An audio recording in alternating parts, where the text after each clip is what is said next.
It is your PrisonPlanet.tv memberships that fund so much of what we do here on this operation. And then we're more than happy for the TV show after it's aired live, then be leaked out onto the web to tens of millions of people. That's our goal.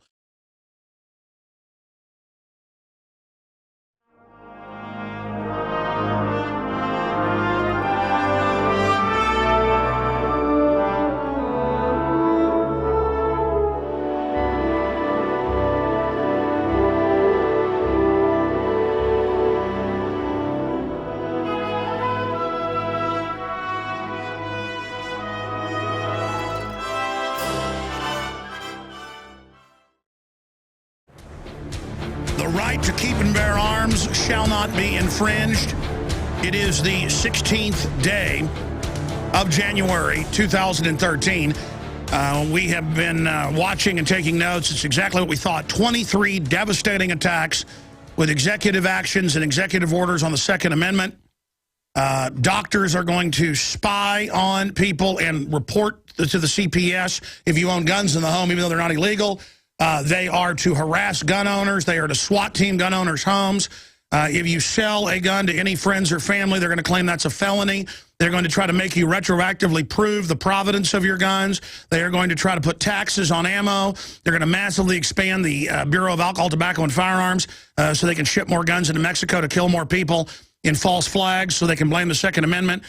He's rattling this all off while pimping out poor little children that he's exploiting up there on the stage, knowing the federal government made the schools gun-free zones, and then the media hyped, hey, an option for crazies on Prozac or other drugs who play shoot-'em-up games all day, go to the school and kill people. And they're trying to put, collectively, the guilt of dead kids on us for our Second Amendment. Because they want us to live like folks do in Chicago and New York with the highest crime rates in the world, because the victims have been disarmed with thug cops everywhere, feeding on people along with thugs in the streets. Meanwhile, good cops all over the U.S. in cities and towns are saying, we're not going to enforce this. Guns make us safer. They want us to be like they are in other areas like Chicago and L.A., where everybody lives in fear, and there's, like in Oakland, big shoot-em-ups every night. Because they're a mafia. Let's go back to this thug exploiting these children when he swore to never go after our guns. Here it is. We can change is if the American people demand it. He wants to rally everybody. And by the way, that doesn't just mean from certain parts of the country. They're organizing on a jihad after our guns. We're going to need voices in those areas, in those congressional districts where the tradition of gun ownership is strong. The fight is on, folks. Speak up. If they could take the guns, they could take everything. Important. They're going to take the pension funds. It can't just be They're going to totally bankrupt us. That's why they're militarizing the police, armored vehicles, billions of bullets. Examine ourselves and our hearts. Yeah, examine your heart. Ask ourselves. Just because you got a peace prize and you're supposedly half black doesn't mean you get to be a dictator. This will not happen. All the stupid trendies think it's so cute. Yeah, and you know what? They put themselves in the moral high ground position, knowing there's going to be more mass shootings. And if they have to, they'll stage them. Like Larry Pratt said. Responsible gun owners, if Americans of every background if they'd stage Fast and Furious, they'd stage this. They'd stage Aurora. Suffer too much pain and care too much about our children to allow this to continue, then change will come. Look at Biden. That's what it's going to take.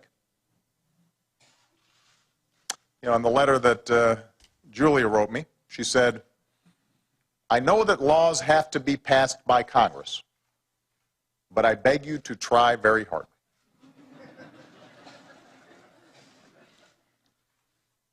Julia, I will try very hard. Folks, this is so sick. He's now, she's right. Looking at the little children. Now the children are going to tell us, turn our guns in.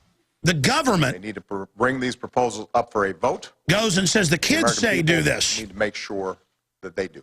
Unbelievable. The president rallying to overturn the Second Amendment and using 5- and 6-year-old children. Universal background checks to keep guns out of the wrong. Fade that down. Ask them if they support. That's killing private transfer, giving guns as gifts, which they know.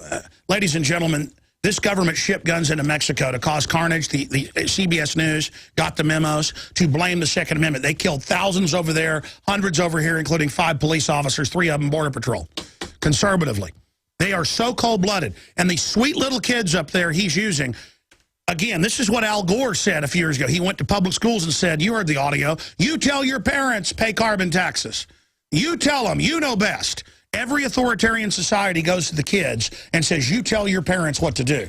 This is outrageous. And so they handpick kids' letters that have been mailed in, Million Mom March kids and other people, and then they sit there and display them and go, I'm going to get the guns for you, little kid, and now you're against the little kids if you don't take the guns. I mean, this is so transparent. But this is a guy that lied to everybody and said, I will not raise taxes unless you make $250,000 a year, and he raised it on people making $30,000 a year. And even lower in some actuaries. Obama phone lady got her latest paycheck, and they took even more out. Everybody in my office gets more taken out now.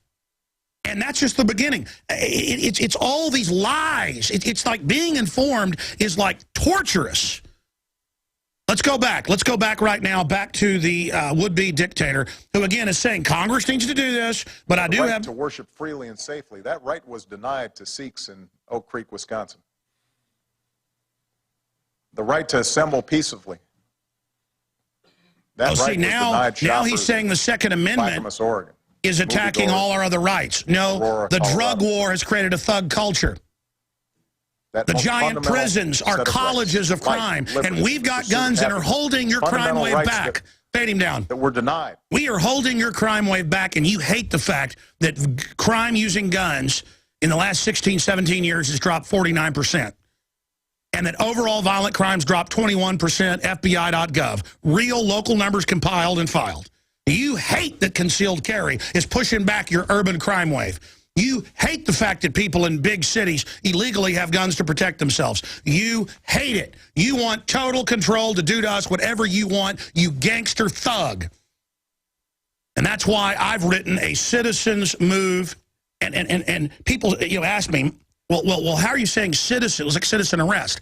I filed articles of impeachment publicly at prisonplanet.com and Infowars.com that I wrote last night in consultation with Paul Watson and Aaron Dykes, where I lay out where congressmen and others have shown where in the Constitution Obama is done impeachable offenses clearly on their face, saying the UN runs our military and Congress isn't over war now, saying he can shut down coal power plants without a law, telling Congress fly a kite, saying he can launch Libya and Syria attacks and telling Congress to go to hell, saying he's going to have orders to restrict guns outside of law, running fast and furious, caught lying about that. It's all listed there, and that's meant now to get that passed around. It's kind of like when a state passes a law and then other states pick up the law, and even if that state doesn't pass it, the law being written may be adopted by others. I've just put out a basic template to everybody, and God bless DrudgeReport.com last night for linking to it and getting it up there. InfoWars is getting its record all-time 15-year traffic right now. I've had InfoWars 15 years, but on air 17. Record since 1997, record traffic right now, and the site is up and down, and I'm trying to hire more IT folks to help the guys I got. They're like Scotty in the engine room. We're hiring consultants, you name it, but I mean, it's just sustained. Instead of 1 million visitors between the sites every day that we normally get, it's like 2-3 million a day. And so we're trying to keep it up, but my citizens petition, citizen files petition to impeach Obama. Citizen files, in fact, let me give you the exact headline. Here, it was up on Drudge Report. It was up there since last night. It may have been taken down. The only place I could go find my own headline is on there because my site had gone down. The point is that it's up on Infowars.com, and it is right there. Citizens file articles of impeachment against Obama. We can actually put that up on screen for everybody, and it goes through it all. Right there, ladies and gentlemen. The government is massing armaments against us, illegally spying on us, buying billions of bullets, launching drones in the air, training kids to spy on their parents, turning the entire system on its head, going down a list of tyrannical actions and just checking them off. Training the police and military for gun confiscation in official Army manuals. In fact, we need to add that as articles of impeachment. Since 2010, Obama has directed the Secretary of Defense to add this training for domestic operations. Here he is shaking hands with the poor little kids. Let's put it back up there. Those poor little victims. Take the guns or you don't support these kids. Totally disgusting. We've got it all recorded. We're going to be playing clips of this throughout the broadcast. But citizens file articles of impeachment against Obama. It is up on Infowars.com. And again, if the site is down for you, you can simply type in citizens file articles of impeachment against Obama, and it's signed by Alex Jones. Just like I can go in and swear out an affidavit that I saw my neighbor burying somebody in their backyard. Just like I can go swear out an affidavit that I saw my neighbor dumping poison in the well. Just like you can swear out an affidavit that, yes, you saw this guy run out of the liquor store with a bag of money in his hand. Well, I've seen treason, I've studied the Bill of Rights and Constitution, and I've gone and seen what the constitutional lawyers are saying and members of Congress. This is all impeachable. He's already done a bunch of impeachable stuff. And we're always like, if you do more, we're going to start impeachment. If you do more, and they tell people in Congress, you want your airplane to blow up? You want your car to run off the road? Because these are gangsters. Well, you know what? I'm here. You know what? They kill me. That's the way it is. I'm like my forebears. I cannot be a slave. I know tyrants when I see it, and I am not going to... Let me tell you this.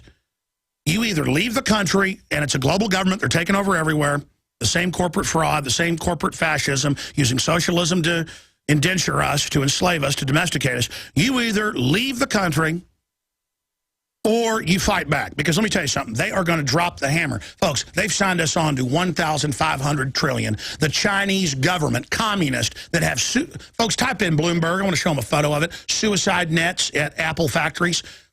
The 20-story factories where they drug them and they do forced abortions. So all they do, by the hundreds, we're jumping off to commit suicide. So they put nets there. One person jumps, everybody copycats and goes up to jump because they're there. They're drugged. They're made to work 18 hours a day.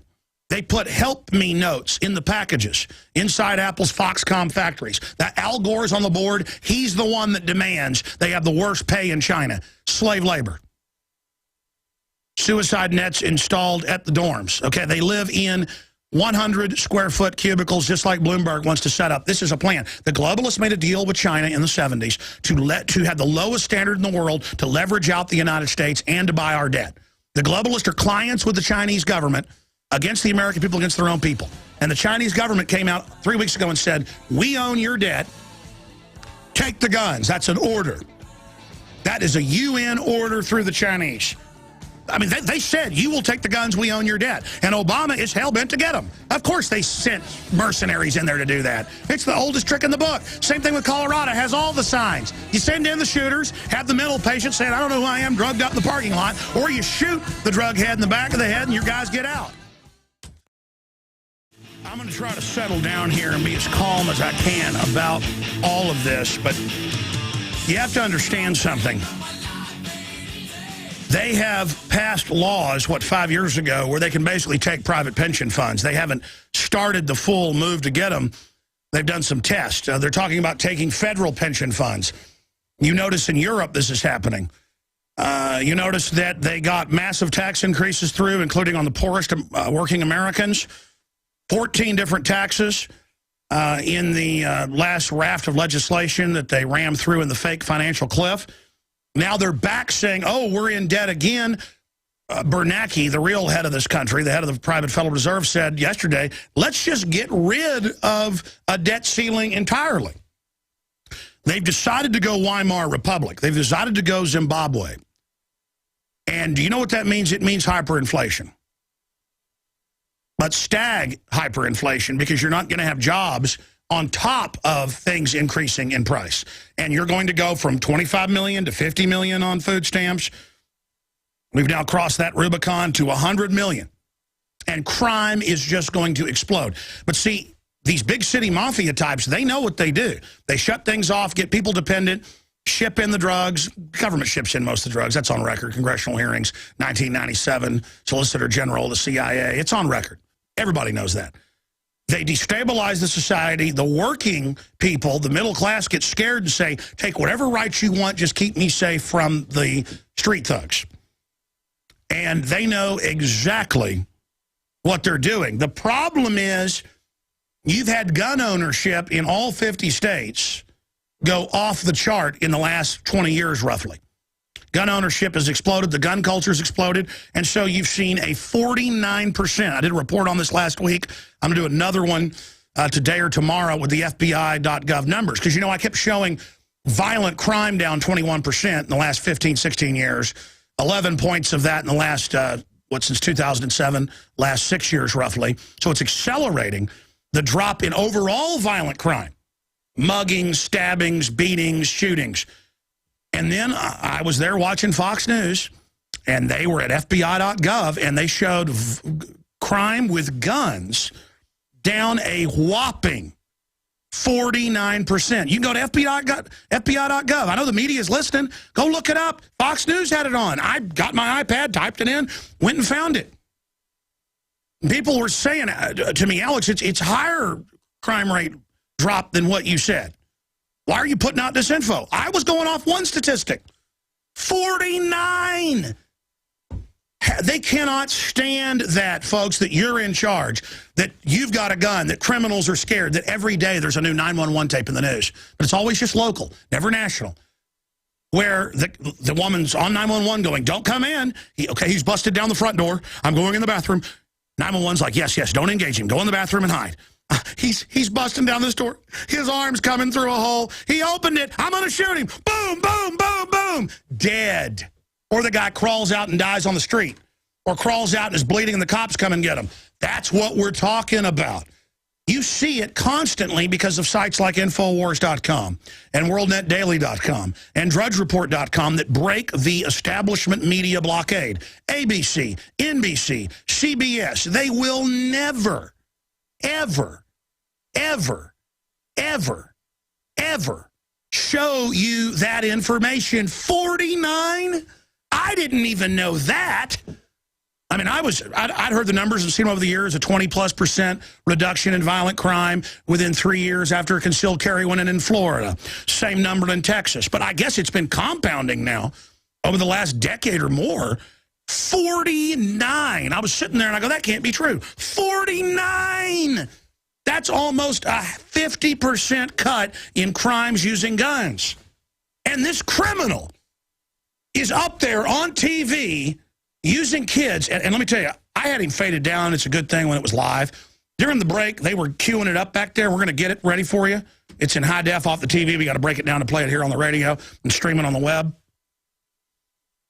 Point is, we can't just instantly convert that high def. We should set up where we can instantly play high def out here once it's been taped, but whatever. The point is, you saw it. He high-fived the kids with a big, stinking smile. And Biden could hardly stop smiling. He was trying to have a serious look. And I want to do a piece on that. Alert to the real media out there. Biden, a bunch, was going, especially when he was first introducing Obama, he was trying not to smile. He was going,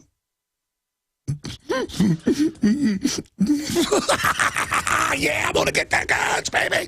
Oh, yeah, I'm a gangster. I mean, Biden is a gangster. He is a thug, and so is Obama. They're a bunch of slick thugs. Let me tell you something. Your Chicago, New York gangster crap doesn't fly in Texas. You got that, scum? I'm going to try to settle down here as best I can. I want to open the phones up so you can respond to this. David Knight's got the transcript, one of our reporters in there, of Obama and Biden's speech. You notice of the 23 executive actions and executive orders, they didn't give any particulars. Well, here's the deal. If you go watch the 2-hour-long C-SPAN last week of Rahm Emanuel and others at that socialist think tank, we posted the whole video on Infowars.com a few days ago. They lay out the whole plan. He says, we're just going to let police take the guns. We're going to just target gun owners and claim they have the guns illegally. We're going to shut down the gun manufacturers. We're going to lean on the gun sellers. We're going to use mafia tactics. That's what he's saying. And, again, they're going to deputize the medical tyranny, the same people that are already giving kids shots without parental consent, to basically call in endangerment orders when they call your kid aside and ask them about guns. They had to pass a law in the health care bill that conservatives put in there to where they made it illegal for them to do that. But Obama doesn't care. He says, I'm telling doctors you do this. It was doctors that put that guy, Lanza and Holmes, on all those psychotropic drugs. And Harris and Klebold, and the list goes on and on. And nothing was said about drugs in that speech. I've got the transcript. I didn't watch the whole thing because I was talking over it. But correct? That's what... I mean, that is just...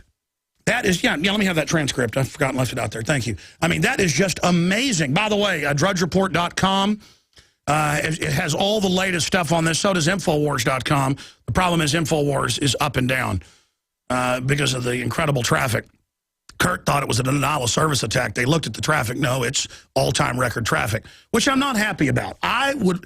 If we turn this country around, I would literally have a show about science and a show about literature and movies and about camping and stuff. I would have a once-a-week, 3-hour radio, TV show, variety show. I mean, I'd have, like, magicians on and stuff. I would have an interesting, it'd be like a Johnny Carson show, okay? I don't like having to do this. But I am completely possessed with resistance to tyranny. I am completely animated. I cannot control myself. I can hardly sleep because I know we're dealing with criminal tyrants.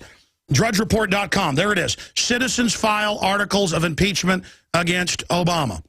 And then you go to Infowars.com, and it is right there. And again, I wrote articles of impeachment a year ago that didn't get any attention. I wrote this with Paul Watson over the telephone last night because he can type better than I can. It would take me 5 hours if I typed it myself because I just make mistakes and go back and use a spell checker. So we wrote this in about 2 hours together on the phone, but I think I probably need to get Watson on the phone during a break and just add, so people understand, the original Declaration of Independence started as citizens' petitions called Bill of Particulars in all of the 13 colonies, circulated listing the crimes that government was committing against the free rights of an Englishman that they'd fought in 1215 to get, and then again with the Parliament Act. Most of the Parliament supported our secession until the King of England basically threatened to arrest a bunch of them, and King George III rode to Parliament and addressed Parliament that was unheard of and said, your duty as Englishmen is to get in there and take down these rebels. And they again, threatened to arrest more people if they didn't get in line. So the king bullied. They would have kept the colonies. We'd still be part of England, folks. If they, but like, hey, I'm a British citizen. My ancestors fought for the right for me to have guns and swords and cannons. And I need these to protect myself from the French and the Spanish and the Indians. They were all fighting each other. They were all teaming up together at different times. I mean, it was amazing. There were wars where you'd have 10,000 people get killed. I mean, there were just, the Westerns all advertise everything that happened, from the 1860s on with the Comanche and the Apaches. That was nothing. There were wars with, weird rebel settler groups, like something out of Conan the Barbarian, and, 20,000 Indians with groups of whites and escaped slaves, in Andrew Jackson's time and before, that would come pouring down out of the Illinois territory, and just huge wars and whole towns and cities burned and tens of thousands dead. No one even knows this history. I mean, it was just Conan the Barbarian. They never make movies out of any of that because that's not what they wanted to popularize, because the real history is so incredible. My point is, nobody was good in that. Everybody was barbarous. Everybody was making side deals. This Indian tribe coming and saying, English, help me take out these guys with the French and I'll help you. Divide and conquer, the whole 9 yards. And the redcoats came and said, we're coming to confiscate your guns. And another thing is, the Englishmen didn't like the militarized police and the checkpoints and their wives being, searched physically. And so they would go and beat up redcoats. Then redcoats would come and shoot the brigands, as they called them. And then the men would go ahead and shoot back. And then the redcoats said, that's it, people are starting to shoot back. We're coming to take your guns. Line up and turn them in. And about half the population turned their guns in. But if they were Tories, pro-king, you can keep your gun. In fact, you're now in the king's militia. Go and kill whoever you want. And it was the abuses, and it was the outrages, and it was the king's militias abusing and raping and burning and stealing and shaking people down that turned the colonies against the king and the redcoats. This went on for 15 years, roughly. Imagine you're taking apples to town for sale, and you come up and there is a government auxiliary SWAT team aiming a cannon at you out of the back of the wagon, and they got guns aimed at you, and they say, get out. And they come and they steal your apples, and they reach into your purse, your wallet, and take your money. And you're like, I've got to have that to buy seeds for next year. That's everything I've worked for a year. And they're just like, oh, stand him up, break his jaw. And if you complained about it, they take your wife and kids and they put them in stocks till they died. A torture apparatus with your head and arms in it. You know how Andrew Jackson, you know how his mother and brother died? In a concentration camp. So he joined the rebellion when he was 11 years old and ran messages. And he wouldn't brag about it, so the history is 100% nailed down, but also snipered British soldiers when he was 11, 12, 13, 14 years old. Okay, that's where our country came from, ladies and gentlemen. That's what our country was born out of. People's mothers tied up in a concentration camp to die. Okay? And that's where every government ends up going. In Russia, in Germany, in China, in Cuba. In England has had these wars over and over again. The reason the British are so polite is that it goes back to the age of chivalry in the 15th, 16th, 17th century. If you were rude to someone, and it all came out of the Enlightenment and people becoming free, it was, I don't care who you are, you insult me, you be a lord, you be anybody, you're going to get in a fight with me, I'm going to call you out, and no one's going to associate with you ever again if you don't pull your sword or walk your 20 paces, and we're going to fight to the death right now. Okay? You just insulted me. You just acted like a tough gangbanger. Get out in the street. Somebody's going to die right now. An armed society is a polite society. And if you're watching me on TV today, if you're watching the radio streams on TV right now, you notice I'm wearing my camouflage duck hunting jacket. And, of course, in a real urban warfare situation, camouflage would be a sports jacket, suit, and tie. All right? With a collapsible rifle in the small of my back. I am not an offensive military person, even though I have the basic skills of a rifleman, passed on since the founding of this country and before. But the point... The reason I'm wearing camouflage and the new T-shirt that we're selling, that, by the way, has blown away any shirt we've ever sold, it's an AK-47, says, come and take it. What my ancestors said at Gonzales, Texas, you come and take it. You want to take our guns, Santa Ana, you come and take them. That was only 50 years or less after the Revolutionary War. And it says inside the AK-47, the right to keep and bear arms shall not be infringed. Boom. That is the all-time bestseller, and you support our InfoWar. It's a war bond. It's got Infowars.com on the back. Wear your colors proud. Meet like-minded patriots. And let me tell you, the reason I'm so focused, the reason I'm so angry, is also I am risking my life, my treasure, my name, to be out front and say, let's have the Second American Revolution, have the states secede, pull out, re-upload the Republic, which is in the Declaration of Independence. It's not our right, it's our duty to absolve the government and then create a new one. Well, we want our republic back. So you're not real. You're globalist sympathizers. You're Vichy French to the Nazis. Get out. We re-upload the republic. And I've had top constitutional lawyers that advise Congress, that advise Ron Paul, Harvard lawyers on. They agree with my analysis, okay? Because it's not my analysis. It's 1776. It's Declaration of Independence. It's July 4th. It's everything. But I got to tell you, it's inbred. All these Texans that you see, like Stockton and Toth and all the rest of them, I've gone and looked into these people. They've all been 5, 6, 7, 8 generation Texans who were the very front line of the most radical, violent, but smart and aggressive, adventurous Americans in frontier expansion. And some of the most vicious ongoing wars went on here. Indian wars, you name it. And so it's not a macho thing that Texans are saying. And notice it's Texans saying, hey, it isn't happening. It's that it's genetic. I don't care if you're black, white, Hispanic, who you are. If you're a Texan and your ancestors go back, you are hot-blooded and you're ready because your ancestors were willing to be in the violent frontier. You know Pancho Villa. There was a long civil war in the north of Mexico. The Mexican government tried to take their guns. And what was it, a 10-year civil war? Killed hundreds of thousands of people, it's estimated. It was incredible. Because up in the north of Mexico was just as wild as Texas. People are like, you're going to take my gun when there's wolves and coyotes and bandits and everybody? You're not taking my gun? And the central government said, we are going to take your guns. There was a civil war in Mexico, a couple of them. You know what? They didn't win. Mexico didn't win against Guatemala, and they had guns. That's why Guatemala's Guatemala. The point is, everybody wants their guns.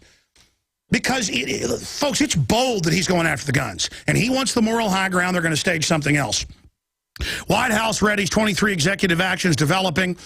Press doctors to ask patients about guns at home. Healthcare providers to offer gun safety tips. Counselors in schools. It'll be a big gun demonization thing where kids say bang, bang with their fingers, have a Nerf gun. They shut down whole, blocks and arrest the kid. I mean, At least $4.5 billion in new spending to demonize and prosecute and harass gun owners and hold us up like we're child molesters, which is what the Attorney General said they do. Ignores violent movies, video games. Pro-gun senator vows to push new gun laws. See, there's all these disgusting defections. White House releases letters from pleading children and then high-fives them. They couldn't help but smile. Hospitals to stop delivering babies because of Obamacare. Man, that's incredible. Look at this. NRA plans fight of the century. Citizens file articles of impeachment against Obama. Again, that's top right-hand side of drudgereport.com. Easiest way to find it. Get it. And again, I'm going to call Watson during a break. And I'm going to basically add the point at the top so that laymen out there don't understand that I've had constitutional lawyers on that agree with this premise. You've got to first put out what's impeachable, and then we link to proof and lawyers and news articles admitting it's impeachable. I mean, him becoming the head of the UN Security Council, which they admitted on the news, violated Article 1, Section 9 of the Constitution, to serve a foreign power or to hold another office at the same time of government. Totally illegal. I mean, it's a felony. Article 1, Section 9, boom, got you right there. Boom, got you right there. I mean, we got you over and over again. It'd be like a cop driving by and seeing somebody cooking methamphetamine in their front yard in a bathtub. And you can smell it. You walk up. Is that methamphetamine? Yeah, it's methamphetamine. Boom, you're going to jail. I mean, it's an absolute red-handed. It'd be like catching Jerry Sandusky in the showers raping a kid. Of course, he didn't get in trouble because it was a giant pedophile command base. But the point is, that's what it's like. I mean, it is in the act. It is caught in the act. Like, caught in the bank with the gun, saying, give me the money, and an off-duty cop pulls a gun or a concealed carry person and says, hands up, and you got security cameras, you got witnesses, you got everybody saw it for God and country. You were in there saying, give me the money or I'm going to shoot you. Boom, you're going to prison. There's no doubting it. Okay. All we've got to do is, see, this is what dictators do. Hitler did it. Others have done it. Lenin didn't grab all the power right away. They slowly get away with whatever they want. They slowly do whatever they want. And listen, even in East Germany, one of the greatest police states ever, they had all these great rights and liberties in their constitution, just no one followed them. And it took citizens not complying, saying no, criticizing the system, whisper campaigns, supporting good police, going against bad police, until it finally just collapsed. I'm going to take a few phone calls in this segment and the next, then we're going to get Pastor Manning on with his take on this. You know, he prayed for me when I was in New York, and he prayed when we were getting stalked by Bloomberg thugs, and I want to get his take on all this, because he said, you watch, Obama's going to try to become a dictator. And I was naive 4 years ago. I knew he was bad, but I didn't think they'd move this quick. And then we're going to have Representative Steve Toth, or Toth as he pronounces it, on, who I just saw on, and that is somebody who needs to be in Congress. He's a state rep.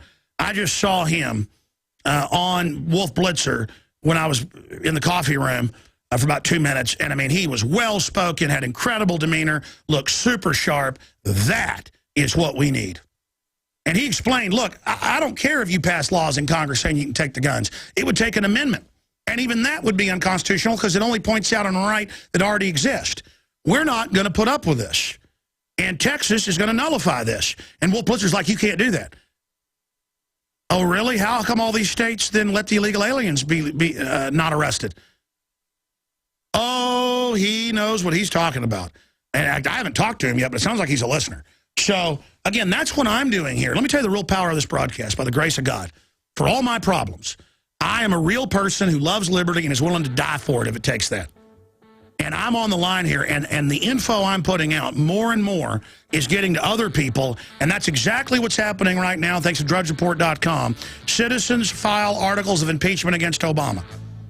And I need to write a first line in there that I'm going to add just explaining this is how our original Declaration of Independence started. They were Bill of Particulars passed around showing the usurpations and crimes. This can now be picked up by Congress or added to. Well, the globalists have really gambled. Child was mentioned 49 times, and drugs were mentioned 0 times, when the drugs are the main cause. The main cause, guaranteed, on record. And Representative Steve Stockman of Obama violates Constitution. A lot of people will call for his impeachment. NRA ad we're going to be playing. Obama is elitist hypocrite. Toll-free number to join us, 800-259-9231, 800-259-9231 for you to respond to what the globalists are doing. I just want to say this. I want to thank God for my provision and protection, and I want to thank all of you, the listeners, and I want to thank our AM and FM affiliates, because I know reality is a crazy thing, and I know it sounds wild to even have me on the air, and I appreciate all of our stations. We're getting a lot more by the grace of God. I want to thank the real media, not the state-run media, that have helped us over the years. George Norrie really helped us get to a higher level. DrudgeReport.com just obviously resonates with our analysis, and it's just turbocharging. It's not even the word, what we're doing. Probably get me killed if this keeps going, but whatever. At least we're going to beat the globalist, because, I mean, can you imagine? It's like Alex Jones and Infowars.com. It's already a force with a giant rocket strapped to its butt. And so I'm like Wile E. Coyote, you know, on top of the big rocket, lighting the fuse, or Matt Drudge is back there. So I want to thank you for loving liberty. And listen, when it's all said and done, I know we don't do this because of ego. We do it because we don't want to be slaves. It's our instinct to get really upset about a bunch of lying crooks trying to disarm us. But when it's all said and done, the people that have fought this tyranny, none of us are perfect. But the folks over at WorldNet Daily, people like Drudge and his crew, my crew, man, there's so few. I mean, I've got to be honest, there's so few that really are hardcore, that really know what's going on. He's not perfect in many ways, but he defends the Bill of Rights. Michael Savage. I mean, there's just not many. Glenn Beck, you know, does nasty stuff to me on the side, but he does a lot of good work. So, you know what? As long as he doesn't say Ron Paul supporters should be arrested again, like he said 4 years ago, I want to bury the hatchet with Glenn Beck. It's just, I say that a lot, and then he comes out and says I'm a fascist. But you know what? Fascists wear fancy suits. They don't wear camo.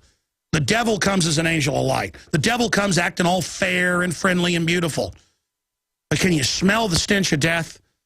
I mean, listen, this is so real, folks. We've got to circle the wagons if you want any future. And the issue is we resonate with the public, but the public that's awake and has street smarts. And when you look at the general public, I mean, they're putting out all these fake polls saying only 15% want to keep their guns. Pure bull. I've got scores of scientific polls where the vast majority are pro-gun.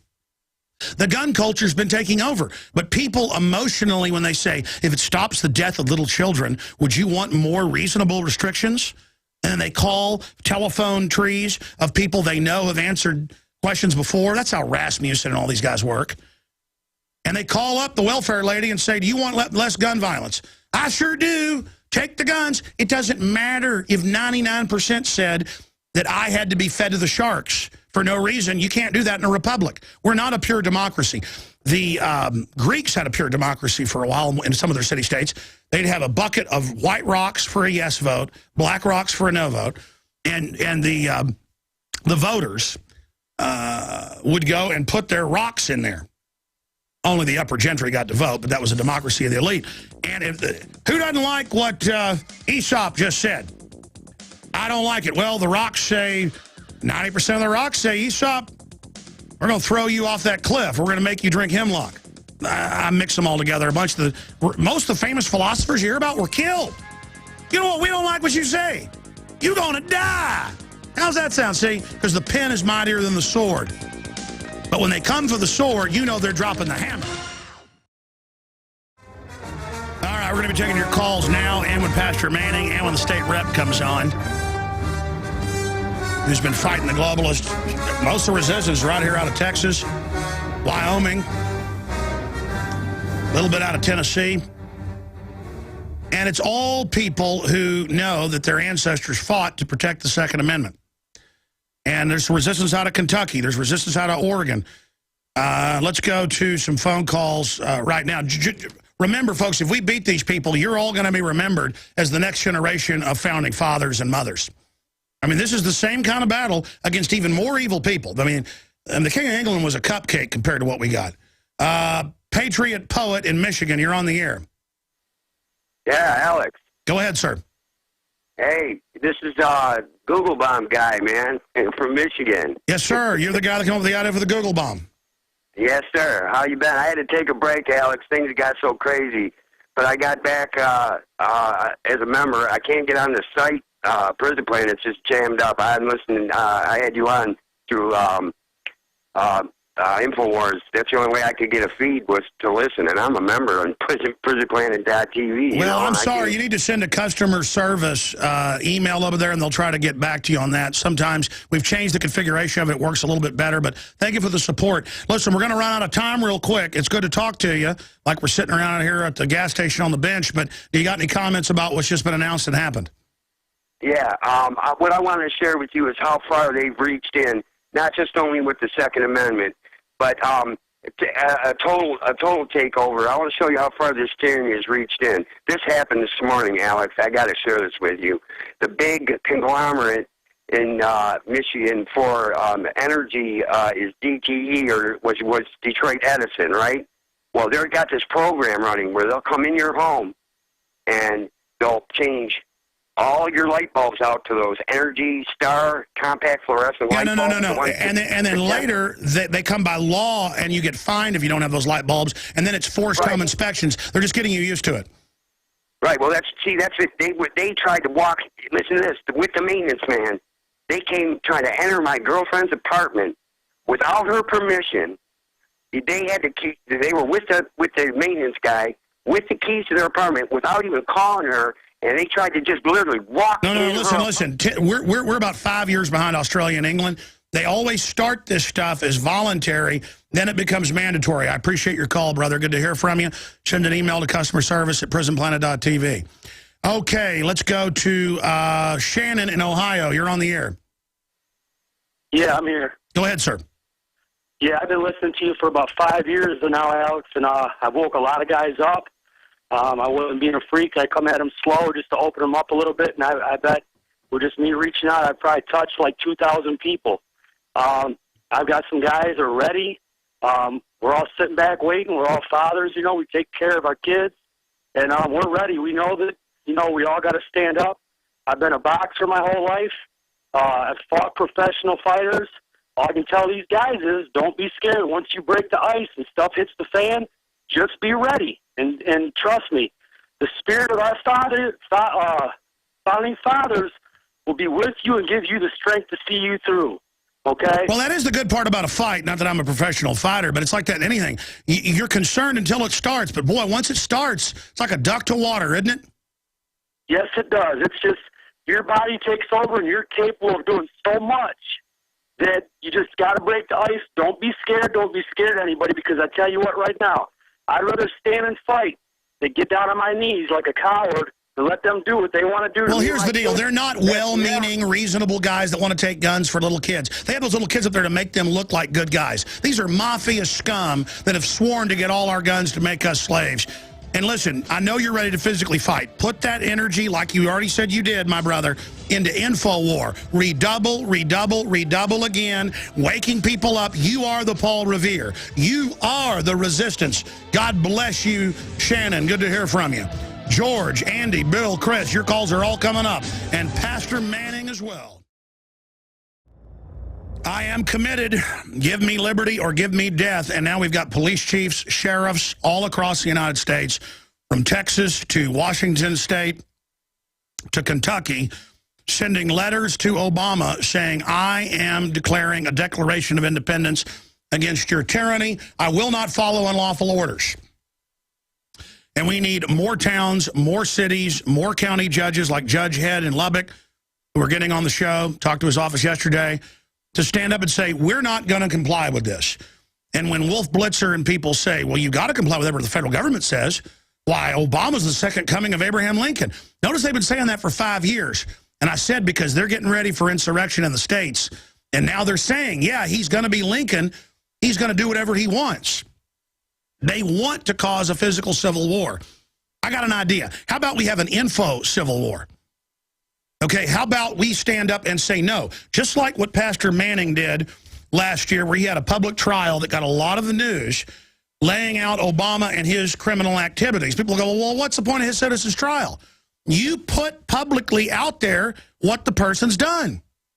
Many times people write a book exposing some criminal thing someone's done, and years later they get brought to justice. We've had police officers and others on that are trying to bring Bill Ayers and others to justice for bombings they have evidence they were connected to but didn't stay in prison for. And they've got witnesses. And it's the same thing. You've got to keep going after them, and that's why I put out a citizens filing of articles of impeachment, because it lists from deep research from constitutional lawyers all of the different things he's done that are impeachable on their face and beyond that.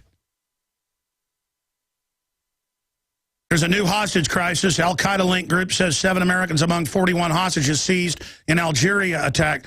Our government is giving unlimited weapons in Libya and Syria to al-Qaeda jihadis who were then running all over Africa attacking people. I mean, that's one of the articles of impeachment. It's admitted. Our government is giving heat-seeking missiles to these people. They're putting the Muslim Brotherhood in all these countries. And then saying the TSA needs to go down my pants because of them. Look at drudgereport.com. Citizens file articles of impeachment against Obama. Second congressman suggests impeachment. See, one said impeachment yesterday if he tries executive orders. And see, notice Obama made all these announcements, but he won't say what the particulars are. Well, guess what? We've written the articles from the different Democratic Party meetings they've had with Emanuel and Attorney General Holder, and they've said what it's going to be. Okay, so he's going to do executive orders on ammo, on importation. I'm going to go over that after Pastor Manning leaves us because I don't want to hog the time we've got with him. But citizens file articles of impeachment against Obama. I put out the fact that I'm a citizen, Alex Jones, signed by me. I'm putting out in the court of public opinion in the decade leading up to 1775, 1776. That's what the colonies did, is they circulated petitions to government saying you better stop, you better stop. So I'm putting out what you've done. I have a media platform like a newspaper, and I'm saying you're committing crimes. I want you impeached. My name's John Hancock. My name's Alex Jones. And I don't want to be a founding father in rebirth of the Republic. I'm just doing my job. But believe me, all of you fighting these tyrants are the John Hancocks, are the Patrick Henrys, are the Sam Adams. All of us that are in the media are like Sam Adams. The folks at the Drudge Report are like Sam Adams. The people at WorldNet Daily are like Sam Adams. We're like Sam Adams. You're like Sam Adams. We've got to hit them with the info war, the truth. Now, I give you James David Manning, a chief pastor at the A.T.L.A.H World Missionary Church, reaches millions of people every month online in a big church there in town, and has a huge soup kitchen program that's non-government run for the citizens of the area. And, of course, they attack the welfare state. That's why the establishment hates them. On the 123rd Street, New York City, and has been a A.T.L.A.H since 1981. And he's a very well-spoken gentleman and very knowledgeable. I didn't think Obama was as bad as he was saying 5 years ago when I had him on, and then 3 years ago. But it's certainly starting to get really scary. And he prayed for me, and I appreciate that, when we were in New York. And he prayed because what he laid out is exactly true, and I want him to repeat that. Because I had that same feeling before I saw his video. I had this thought. God laid it into my mind, my spirit. Hey, buddy, you're anti-gun. You're fighting the anti-gun guys. They will use a anti-gunner to kill you, a crazy, to then say, see, even this pro-gunner got killed by somebody with a gun. And he said God laid that upon his heart. So I wanted to get him on to talk about this and give his basic take on what's happening. Pastor, thanks for popping in with us today. Listen, Alex, thanks for having me today. Glad to be on your broadcast. Well, I've been ranting and raving. You've just seen the speech, high-fiving, using kids. What is your take on what's happening? Well, there's several things that's happened. Let me just point up the fact that I am convinced that the CNN conference that they had, or interview that they had after your being on there with Piers Morgan, was a direct attempt to suggest to some crazy loon out there to take you out. I'm confident of that. And that's the reason why I prayed. And I think all Americans need to understand what they're trying to do. They want to silence you. You have become the voice for patriots and Americans, for gun owners and Americans, for the Second Amendment. You are indeed the spokesman for that. I'm surprised that the NRA has not called you over and enlisted you to help them to protect Americans and their rights to own guns. You are the spokesman for a well-armed militia. And Obama doesn't want that. And we need to be aware of the fact that Obama is the type of person, and the people we're dealing with at present, they are the type of people that will take you out. They have no problems seeing you put in a grave and sending someone to take you out, or even sending someone from the perhaps from the military or some other organization to take you out. So that's the reason why I prayed, Alex. Now, you asked me another question a few moments ago about what's happening with Obama using children as a shield, like Saddam Hussein did in his conference today. Is that what you're asking about? Yes, sir. Yeah, well, that's what he did. I think that he's tear-jerking the American people, tugging at their heartstrings by putting those children up there and using them as pawns. It looked like a chess game with Obama being the king and Joe Breakdancer Biden being the queen, and those little children being the pawns around him, pushing forward his executive orders on gun control, taking our weapons. That's what that was all about today. How did you know Obama was going to be so bad? Because I mean, I didn't support him, but I didn't imagine he was this evil 4 years ago. You know, one of the things, Alex, I tell people all the time that I am a spiritual individual, and a lot of people have problems with that. Some people are able to understand it. But I saw spiritually, Alex, in this man, the depths of the evil that he represents, and that what he would do to this nation. And I began to scream as loud as I could when I first saw him appear on the scene. And then as he moved closer to winning the office of presidency, although it illegally, and the hysteria around him, I saw that this is an evil man. And Alex, it ain't over with yet. It ain't hardly over with yet.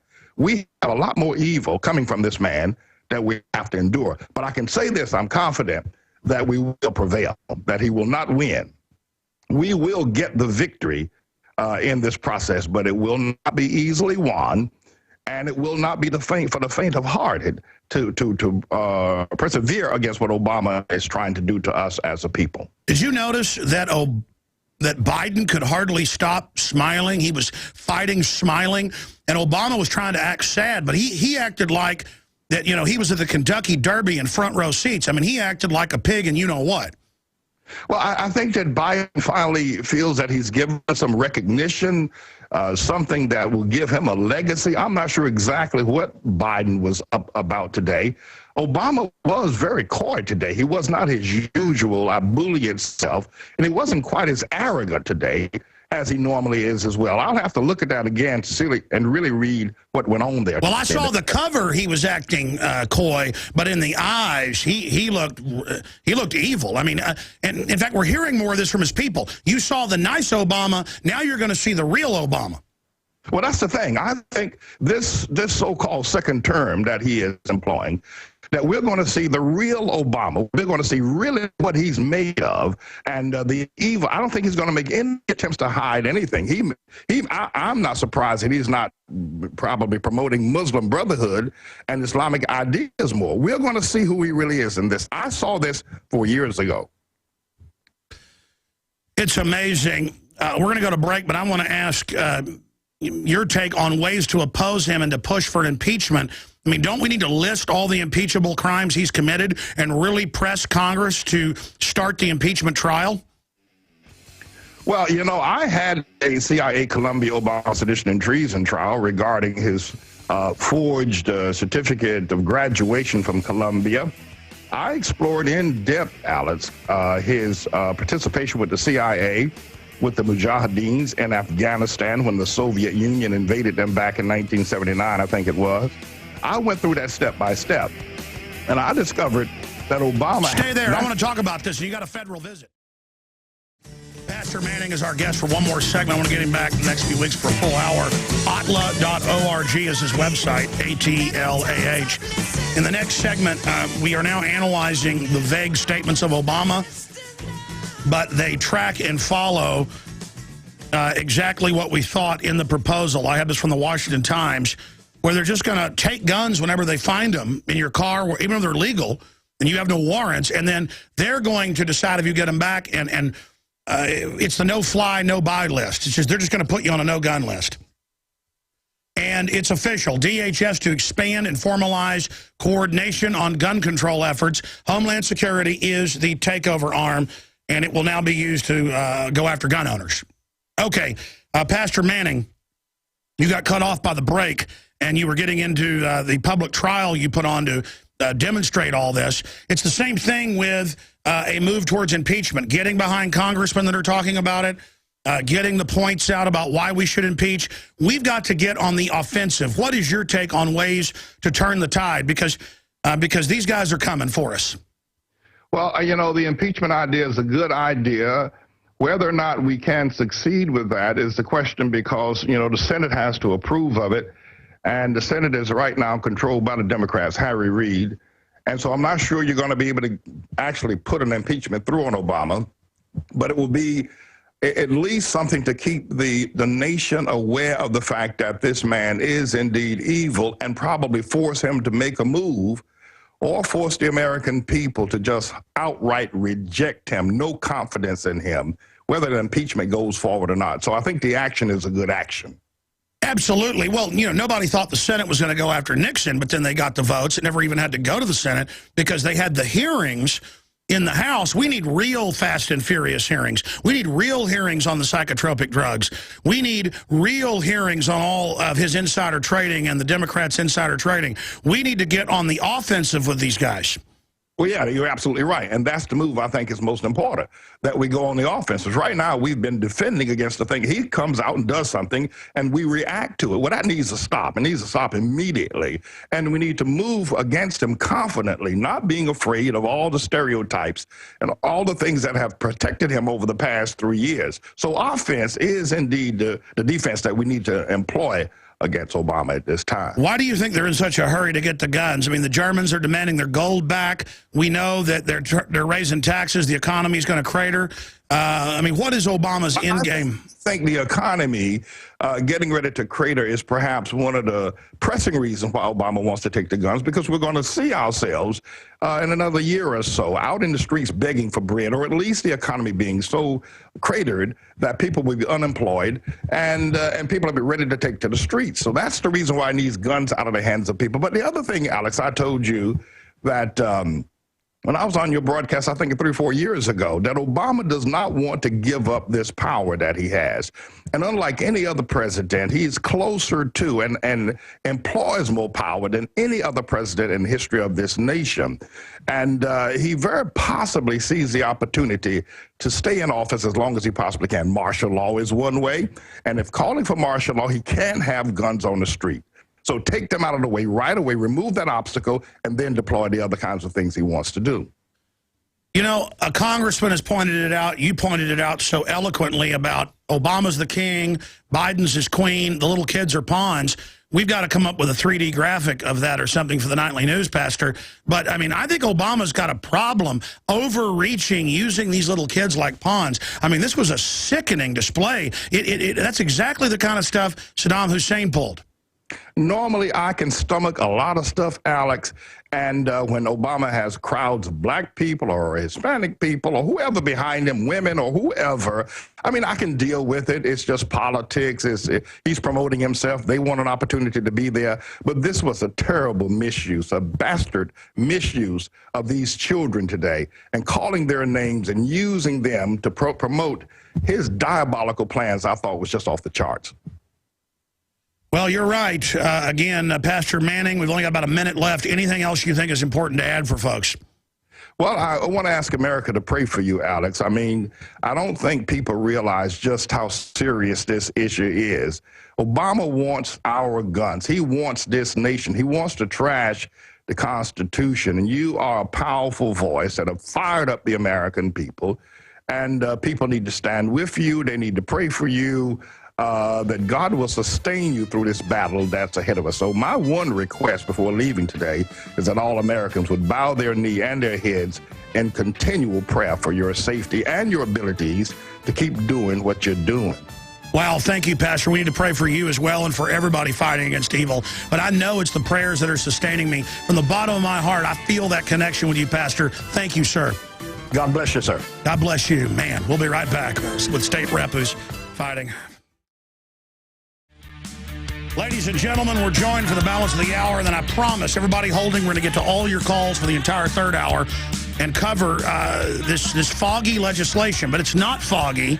And so I have this huge responsibility. I've got to go back to all our articles we've written the last 2 weeks, well, even before that, the last month, where we went back through Handgun Control Incorporated and these different meetings they've had that have been on C-SPAN with the Attorney General and others, and they've laid out what they're going to do.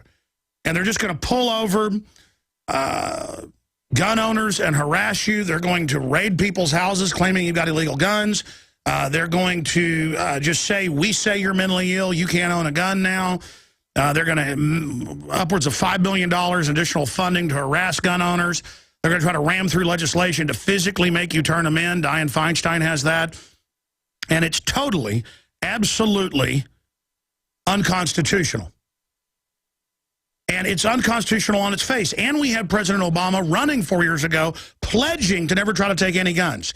And you have the FBI crime statistics of gun crime the last 15, 16 years. We're going to show these again in a moment. Down 49% nationwide on average, and 20+% reduction in total violent crime. I mean, the big secret is crime where guns are used is going way down. But I don't want to hog the time here. Representative Steve Toth joins us, and he's made national news coming up with a legislative plan to battle back against this, and for the state of Texas to not recognize unconstitutional federal laws, even if they tried to just to explain to people, because I was watching him on Wolf Blitzer, and he'll be able to elaborate on this. Blitzer was interrupting him, acting like it was just preposterous. Congress could pass a law saying turn your guns in. It's really unconstitutional and abhorrent, and you'd have to get a constitutional amendment, and even that is highly debatable because it doesn't give you the right. It points out the unalienable right that's already there. So he joins us. His career began at A Company, Johnson & Johnson Company, and led to work as a regional trainer where he developed and practiced management consulting program called a Residency to Retirement. He served as director of marketing for Apple. It goes on to 99. The point is he is an entrepreneur out there, not one of these sponges, and he's been involved with the Tea Party, and involved in a lot of different community and church organizations. And it's just really exciting to have him join us. State Representative Steve Toth, thank you so much for coming on, sir. Hey, Alex, thanks so much for having me. You bet. I mean, I'm chomping at the bit here because this is so outrageous. Why do you think Obama's coming for the guns? And what do you think of him like Saddam Hussein surrounding himself with children? And then we'll move into your legislation. Well, I mean, it goes all the way back to Rahm Emanuel. Don't let any crisis go to waste. This is part of their agenda. This has always been part of their agenda to make it difficult for law-abiding citizens to own a gun. What was your take? Did you have a chance to watch his speech? Yeah, I did. I was actually in the studio here in Austin while he was giving the speech. And again, it's funny because Wolf Blitzer said, after it was done, he said, he gave it in great detail. Well, I'm sorry, there are 23 things, and he laid out maybe 3 or 4 of them. And at the end of the day, this is no different than Obamacare. You deliver a bill that's 4,000 pages that no one has a chance to read. It gets voted in, and then it goes miraculously, goes from 4,000 pages to 40,000 pages. And this is how he does things. And it's just at some point, we've got to say enough is enough and stand up and say our Constitution matters. We're not a democracy. We're a constitutional republic. We don't vote on whether or not we have liberty. We don't vote on whether or not you can or can't do something. We have this article. It's called the Constitution. Our rights come from God and are enumerated in that document. And it's very clear about what we can and can't do. I agree with you, and your call for the Second Amendment Preservation Act here in Texas has become a big national story. A lot of other states are saying they're going to try to introduce similar legislation. And Wolf Blitzer was trying to interrupt you so that you couldn't explain the constitutionality of this and how it works. But I want you to be able to elaborate on it. But expanding on that, 800-plus cities, 30-something states, last time I checked, don't arrest illegal aliens for even drunk driving because they're just above the law. They don't arrest them for being illegal. They don't even take them to be deported. They won't deport most of them most of the time now because Obama signed an order. Now, that's all unconstitutional with the feds and the states ignoring the law. Well, why can't we ignore federal laws if they're clearly unconstitutional?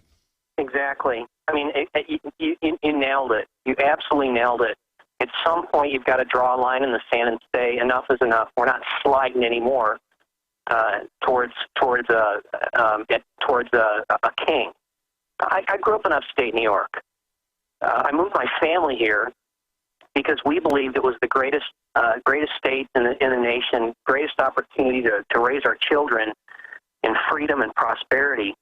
And the thing that gets me about what's going on in New York right now, where they're limiting lawful people to own a gun, make it more difficult for them to get a gun. It was just 3 or 4 weeks ago that this crazed killer, this is a guy that beat his mother to death with a hammer. He beat his mother to death with a hammer, bludgeoned her head with a hammer. No, by the way, hammers are the reason. More people died from being bludgeoned with a hammer than any kind of rifle, let alone an assault rifle. But that's right. He beat his mother to death with a hammer, and then the libs in New York sent him to jail, where they promptly let him out. They promptly let him out. What did he do? He set his house on fire a few weeks ago, shot 2 volunteer firefighters, first responders, people that give their lives to save others. He shot them like a coward that he is. He shot them dead. And what does New York State legislation do? Rather than getting on TV and saying, "Boy, we blew it. We haven't made it tough enough on criminals. We should have locked this guy away and thrown away the key. We should have put legislation in place to ensure that this guy would never see another sunset again." Instead, what do? It's this baloney. They go and create legislation that has nothing to do. This guy got this gun illegally. He didn't buy it at a gun show. He didn't buy it at a shop. This is a stolen weapon. It just, we don't want to have a real discussion about what to do. We just want theatrics. We just want games, and it's just another opportunity to erode our rights. I agree. State Representative hailing from Texas, Steve Toth, is our guest. And we're going to give you his website as well, as if you want to get behind him and support him. But here's the bottom line. We either get on the offensive like you're doing, or it's over, because they are going to use these dead children. They are going to wrap themselves around this tragedy. They are going to bill all gun owners as responsible, calling the NRA mass murder enablers, saying gun owners are all secretly Ku Klux Klan, as Fox Sports has said. We either get on the offensive and say, in every case, and it's now come out with the Batman shooter, that he was on a bunch of psychotropic drugs. They've been on drugs where the inserts say they can cause you to commit mass murder or kill yourself, a massive increase. The guy that shot an Austin cop for no reason at a Walmart, was bombed out of his brain on Xanax. He was a Xanax addict, taking more than what you're even supposed to. I mean, I've known people on Xanax. It destroys their lives. I mean, I've talked to doctors who will not prescribe it. And of course, I mean, I heard this guy shot a cop for no reason. I said, I bet that guy's on psychotropics. Boom, he was on antipsychotic, basically. And now the Batman shooter, Harris, Klebold, in like 99% of the cases, they're trying to suppress the file on Lanza, who tried to buy a gun not once, not twice, not 3 times, not 4 times, 5 times the month before, couldn't. His mother had gone through some of the strictest gun laws in the country to get these semi-autos, if you believe the story. And again, they ignore all that and say, because a guy that murdered his mother with a hammer went and got an illegal gun and shot people, I've got to give my guns up. Because a guy went and killed his mommy and went and it's always devil-worshipping goths on drugs. I mean, if anybody needs to be profiled, it's these guys. Instead, I've got to lose my rights. So what about getting on the offensive here? Yeah, that's it. That's it exactly. I mean, everyone in every state has got to take an interest in this thing. If you think that this is just about guns, you're crazy. This is about eroding all of your rights. And I said to Governor Perry last night, and he's behind this as well. And I had such a great discussion with him. He walked up to me when I was talking to him about the bill, and he grabbed me by both arms, and he said, Steve, he said, this isn't about hunting. This isn't about my right to be a sportsman. If I want to use an assault-style rifle to kill hogs, that's my right. And if I don't want to kill hogs and I just want to have that in my gun safe in case I need it against the federal government or whatever, that's my right. He is just a liberty-loving Absolutely. Governor, and I'm thankful he's my governor. But, the deal is y'all need to reach out to your elected officials. This is a fight that we all need to be involved in. And it's not just about guns. It's how we educate our children. It's the kind of food that we eat and drink. It's everything. We've got to stop this, and we've got to stop it now. Well, I mean, I've disagreed with Rick Perry on quite a few things, like the NAFTA highway and stuff, but the governor has been resisting and really defending the Second Amendment, and we need to see more of that. And I've got to say, I'm proud of Texas, but also Kentucky, Washington State, many other states that are resisting. But I have introduced into the public forum articles of impeachment. And we've got a Texas congressman who has said he will introduce articles of impeachment if Obama tries to use executive orders. Well, now he's saying 23 executive orders, but like you said earlier, won't tell us what they are. Well, I know what they've said they're going to do because the anti-gun groups have press conferences on C-SPAN. I know what they're going to do. They're just going to have the federal government put you on a list, no judge, no jury, and say you can't own a gun. They're going to ban importation. Go ahead. A couple days ago, he was talking about there's got to be an administrative fix or solution. That's code for registering our guns. I'm just here to tell you. No, that's it. Yeah. That's it in a nutshell. And when that happens, we're done. We're just done. And frankly, there needs to be some outrage.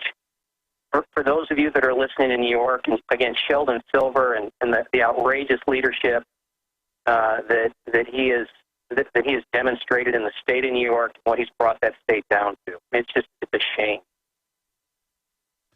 Well, it's so creepy that Bloomberg and Como and all these people, Dianne Feinstein has introduced a bill that says you'll have to come re-register your guns, and they can, quote, do a forced buyback if they want, all this vague, really draconian language. Yeah. They've all got concealed carry, I've played clips for admitting it, and bodyguards. I mean, she's worth $100 million in her financial filings. Most people, I'm a successful talk show host, but, I don't have the money to have bodyguards and stuff. I know you don't have the money to have bodyguards, I would guess. I don't either. My campaign manager 2 years ago was walking through Bruce, if you're listening, love you, buddy. But as he was walking through the parking lot at the Woodlands Mall, two guys started following him. So he starts taking the circuitous route around cars and everything. And sure enough, they're still following him. He walks around a van, drops the package, draws, and as they came around the corner, he looked at these two guys and said, "Yes, can I help you?" And they took off running. He immediately called 911. And like any good concealed handgun license owner, he said, I was in fear of my life. Two men were coming after me, and I drew. And the police arrived. He described them, and he said, those two guys, we've been trying to catch them. Good thing you didn't shoot them, but we've been trying to catch those guys. They'd mugged two people that day. So evidently the president and Nancy Pelosi and Dianne Feinstein, they're allowed to have protection. But I'm not allowed to protect myself. It's incredible. We have crime maps from local governments compiled then by the FBI, and you can see where you have increased gun ownership, you have lower home invasions, lower crime rates, lower muggings, lower carjackings, and the area where people are disarmed is where this happens. I've been in New York myself, and I weigh 260 pounds, and I'm a pretty strong guy. I'm not like He-Man or something, but I can bench press, 350 pounds. I can, stuff like that. And I've had guys come and sit on both sides of me and ask me what's in my bag and stuff and try to intimidate me. Yeah. I mean, this is not the way I want to live. And it's just so despicable that these mob boss types like Rahm Emanuel and people consciously have this criminal instinct to want to disarm us. Right. And that's it in a nutshell. Anything that they can do. We don't have the Second Amendment for hunting. We don't have the Second Amendment for putting trophy guns on our wall. We have the Second Amendment so that we can preserve the First Amendment, which is the free right to assemble and free speech. And when people live in fear of the government, we will have tyranny. And as soon as they take our guns away from us, and again, this is a slow erosion, we will lose that freedom. And we've got to get to the point where we say enough is enough and stand up. Well, sure. If the federal government wasn't buying 1.6 billion hollow point bullets, if they weren't deploying armored personnel carriers, if they weren't dressing like Darth Vader, if they weren't trying to gut our borders and calling for world government, if they didn't have 4 network TV shows bad-mouthing the Founding Fathers. I mean, these are obvious usurpers. They're going down the list of things tyrants do and double-checking every box. So that's all the more reason. It's like Jesse Ventura said, when the government disarms and the government lays down its guns, then I'll think about it. And obviously that's tongue-in-cheek. The point is that they are arming against us. We need our guns to protect ourselves. And the media always tries to act like, wow, the state rep just said we need guns to protect ourselves from the federal government. Well, that's what the founders said. And if you don't like that, you're not an American. No, I mean, that's not like a new thought. I mean, this is something that our founding fathers knew that just like gravity, you hold something in there and you drop it, it's going to hit the ground. Our liberty, our freedom will erode from the gravity of tyranny. It's a slow erosion. It's not a quick on-off switch. It's a slow erosion. And we have got to be on guard against it. But it is speeding up, though. It is speeding up at an astronomical rate, exponential rate. So, yeah, I mean, and yes, our founding fathers said when government lives in fear of the people, there's liberty.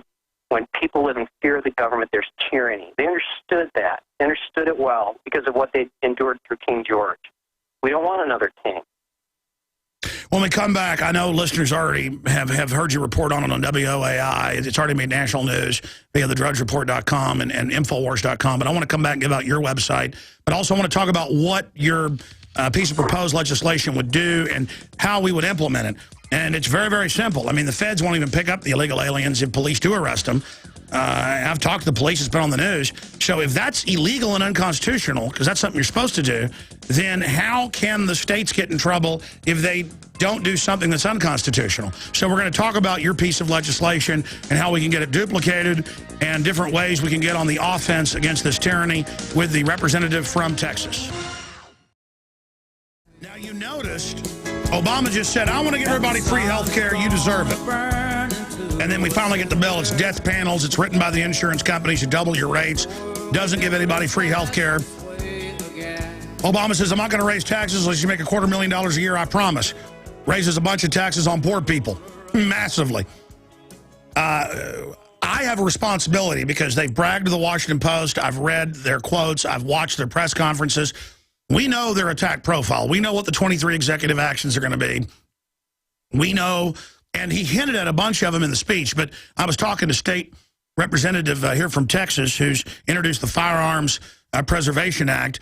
And Steve, continuing with what you were breaking down during the break, describing what Obama's doing masterfully. He's like, hey, I just don't want little kids to get killed. I'm here. I'm going to propose something.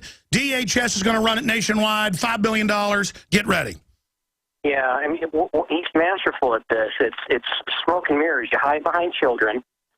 You pull at the heartstrings to make an emotional connection with moms and dads.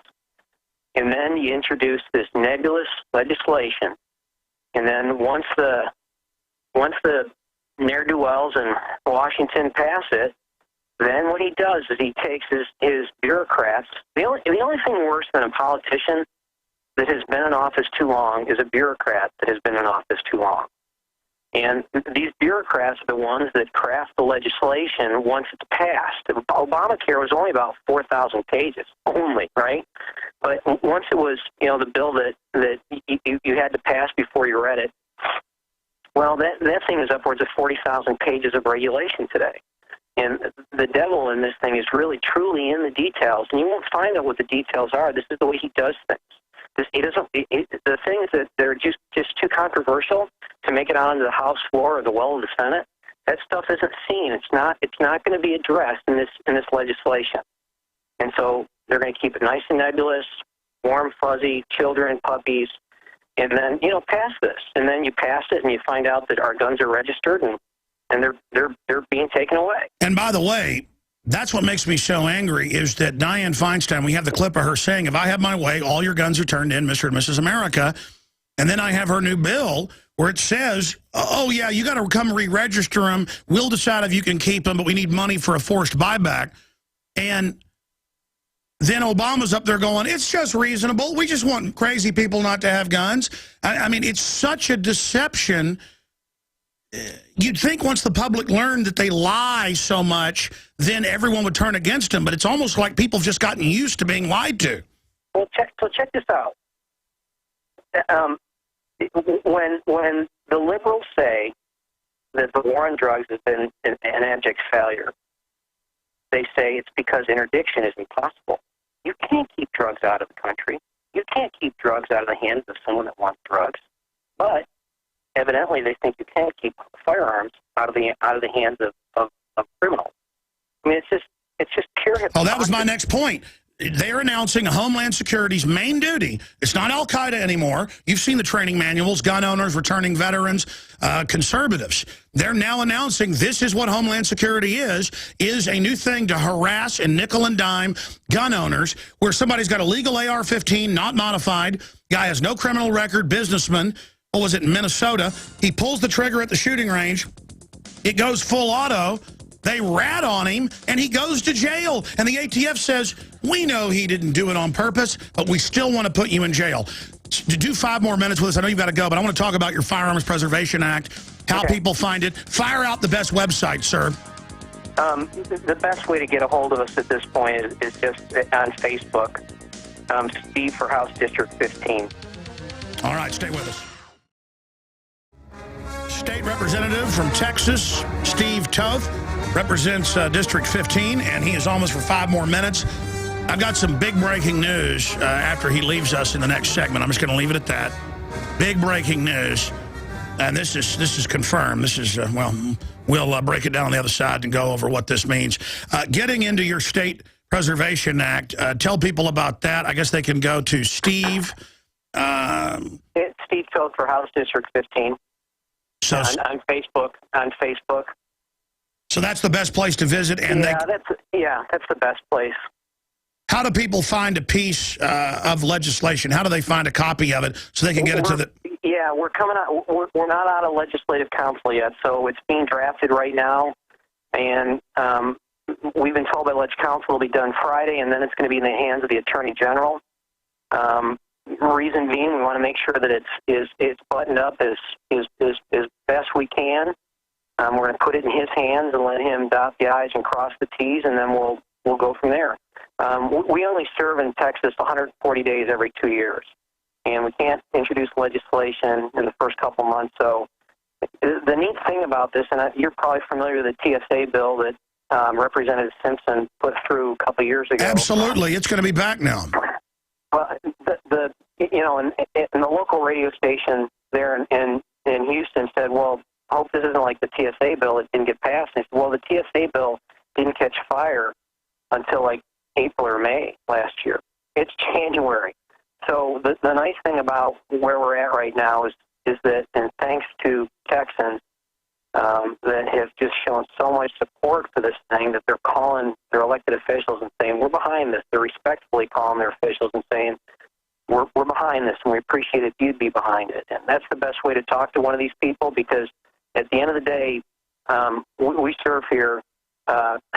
It's really not even. I have a full-time job. I own a company. I have employees, and I do this on the side. I'm paid $600 a month. It barely, covers course, you're expensive. No, you're a statesman. You're what we need in there, and I just appreciate you being on the front lines of this, and we've got a good chance to get this rammed through, and it will take time, and we've got a good chance to get other states to pick it up, because what are, in closing, a few other areas we can get on the offense?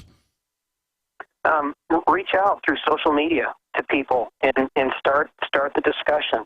You know, I'm amazed when you get under a liberal skin, they're calling my office right now, F-bomb after F-bomb after F-bomb, because they can't have an intellectual discussion around this because their position is just so weak. Well, they're authoritarians.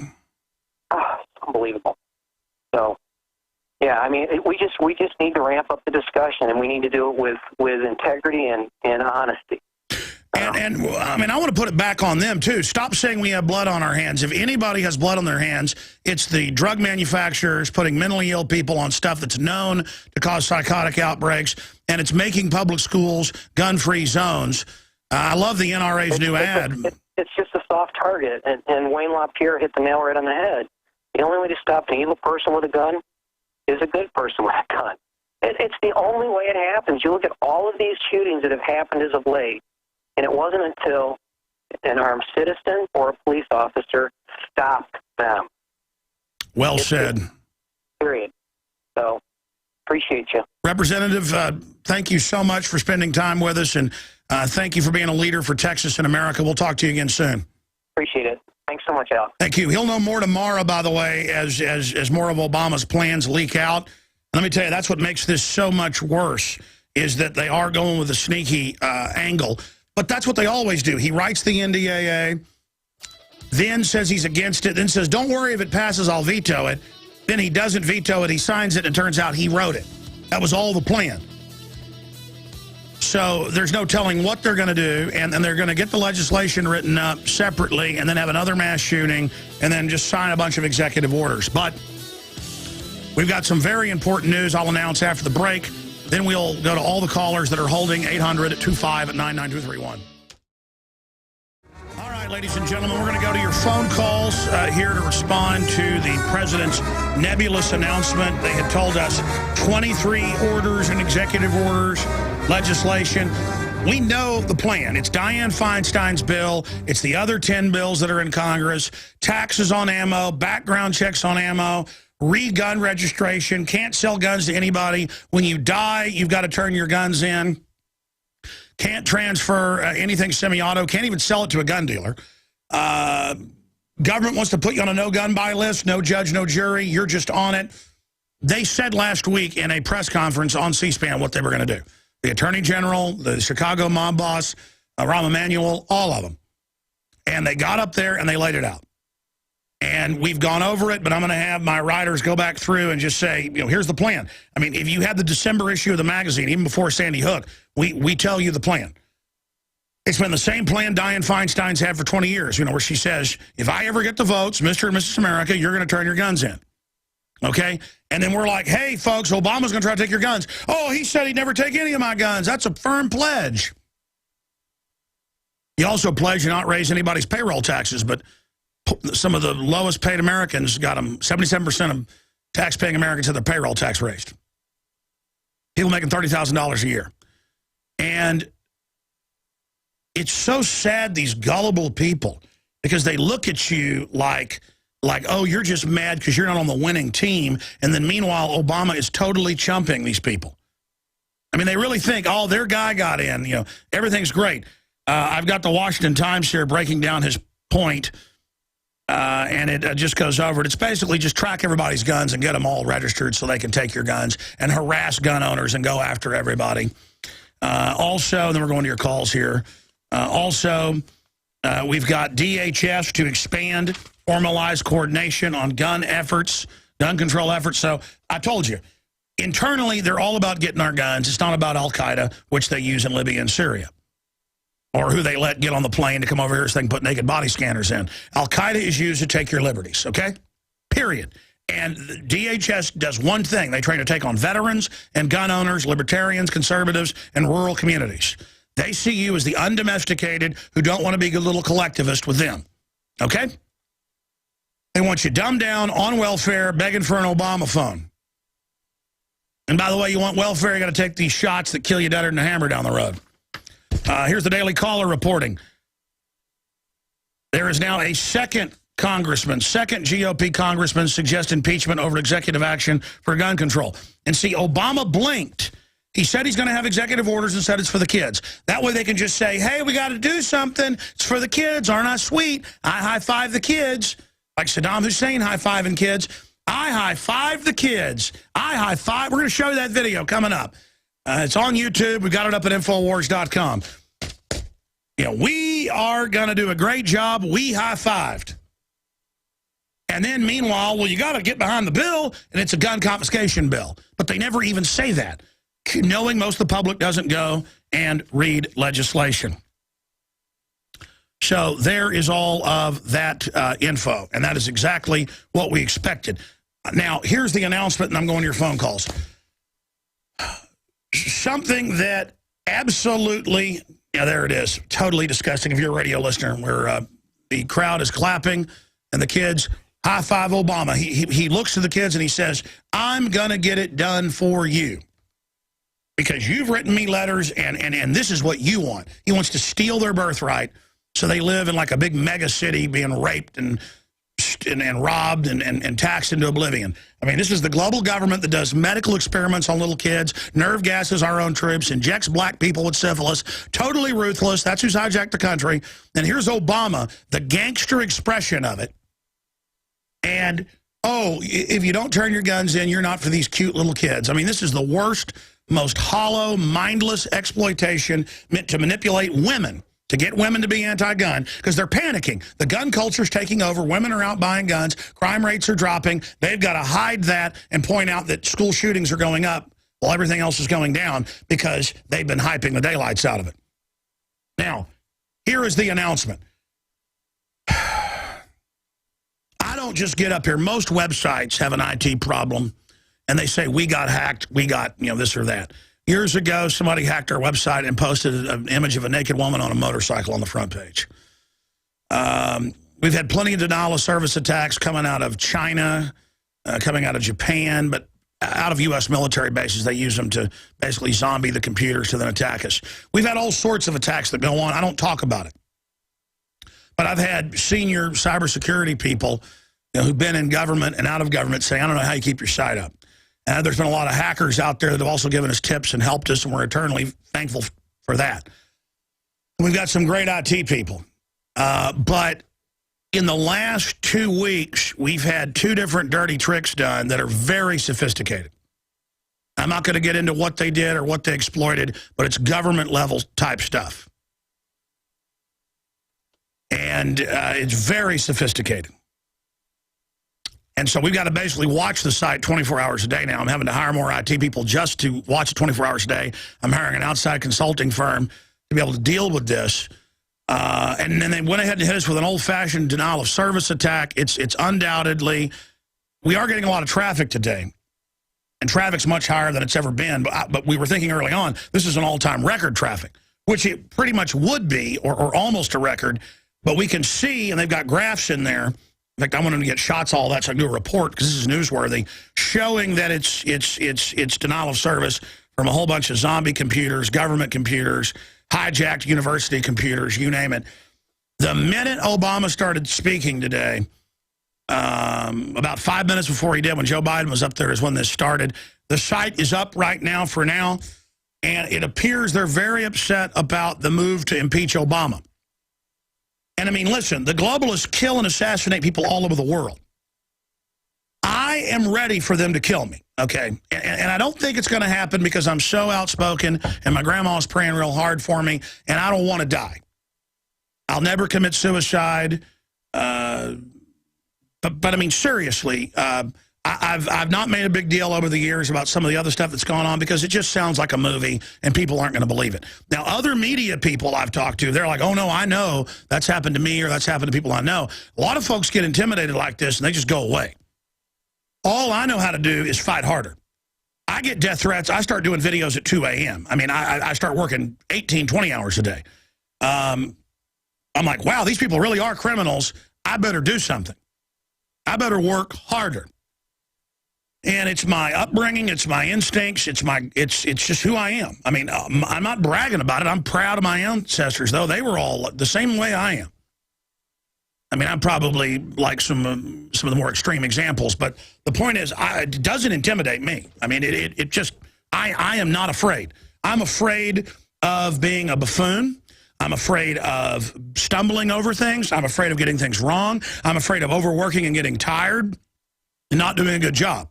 I'm afraid to look at myself in the mirror. I mean, you know, I'm just doing the best I can. And that resonates with people. For all my warts, as was it Lord Wellington? No, it was Lord Nelson said, you know, you've got to take me, warts and all.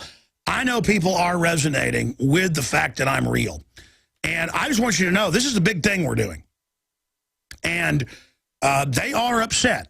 Look, when they death threat us or they do sophisticated hacks, even against third parties to try to get into our system, when they call up and tell my wife or myself what we were just talking about on the phone to freak us out like a movie, that just confirms everything, okay?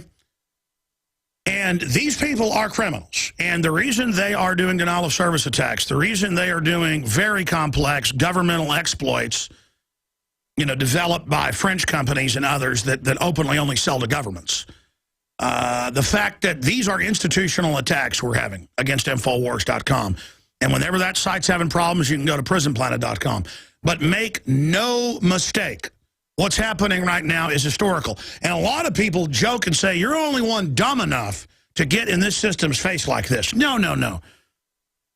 Let it, I mean, sometimes when I've been death threatened or messages are relayed, it's like, look, do you understand we can kill you? What, you just think I've been doing all this and I didn't know that? You think I'm like you, New World Order. Most of you guys go join the evil because you think it's the winning team. I cannot join you, okay? It's not even a question of not comparing myself to one of the prophets, but, you know, things historically like this. Ezekiel, they're threatening to kill him because he's getting in the corrupt's faces. And he says to God, he goes, God, they're going to kill me if I keep getting in their faces, but it's burning in my bones. I think that was Ezekiel. And that's what it's like. I am not in control of myself, okay? I want everybody to understand that. I cannot give up. I cannot give in. I cannot stop, okay? It is a overriding drive. And it may be ugly sometimes, but it's the best I can do, okay? And that's it. But these fools think that dirty tricks, death threats, denial of service attacks, sophisticated hacks, all sorts of other crud, cognitive infiltration, COINTELPRO stuff's going to get to me, saying where I live and saying come kill me, all this kind of crap on the news saying I hope, you know, I hope his kids don't get killed. Well, I think we should kill him. Yeah, we'll do it in a uniform. Look, I know you're a bunch of Jerry Sandusky, you know, Jimmy Savile wannabes, okay? And look, I'm not ever going to bow to you. Do you understand that? I'm never going to shut up. I'm never going to back down. I'm never going to stop. And to all my critics, hey, I know it's ugly sometimes. It is what it is, okay? I'm in the arena. And I'm in the arena with people like State Representative Toth. I'm in the arena with people like Ron Paul. I'm in the arena with people like Matt Drudge. I'm in the arena with people like you that want liberty. I'm never backing down. I signed my John Hancock on the Declaration of Independence 2012, and I'm never backing down, never giving in. Okay, you guys have been holding long enough. I appreciate you holding. I just can't believe that so many people are fundamentally scared of this criminal government, so then the criminal government wins and takes over. Because we act like sheep, they then win. Instead of acting like men, and America is in a trance, man. Even people that know what's going on, you talk to them, you can't get through to them. It's television watching has turned people into jellyfish. Let's go to George in Texas. George, you're on the air. Go ahead. Thank you, Alex, for taking my call. I know there's been a buzz going around the internet saying January 19th is going to be Gun Appreciation Day. I'm calling on the audience.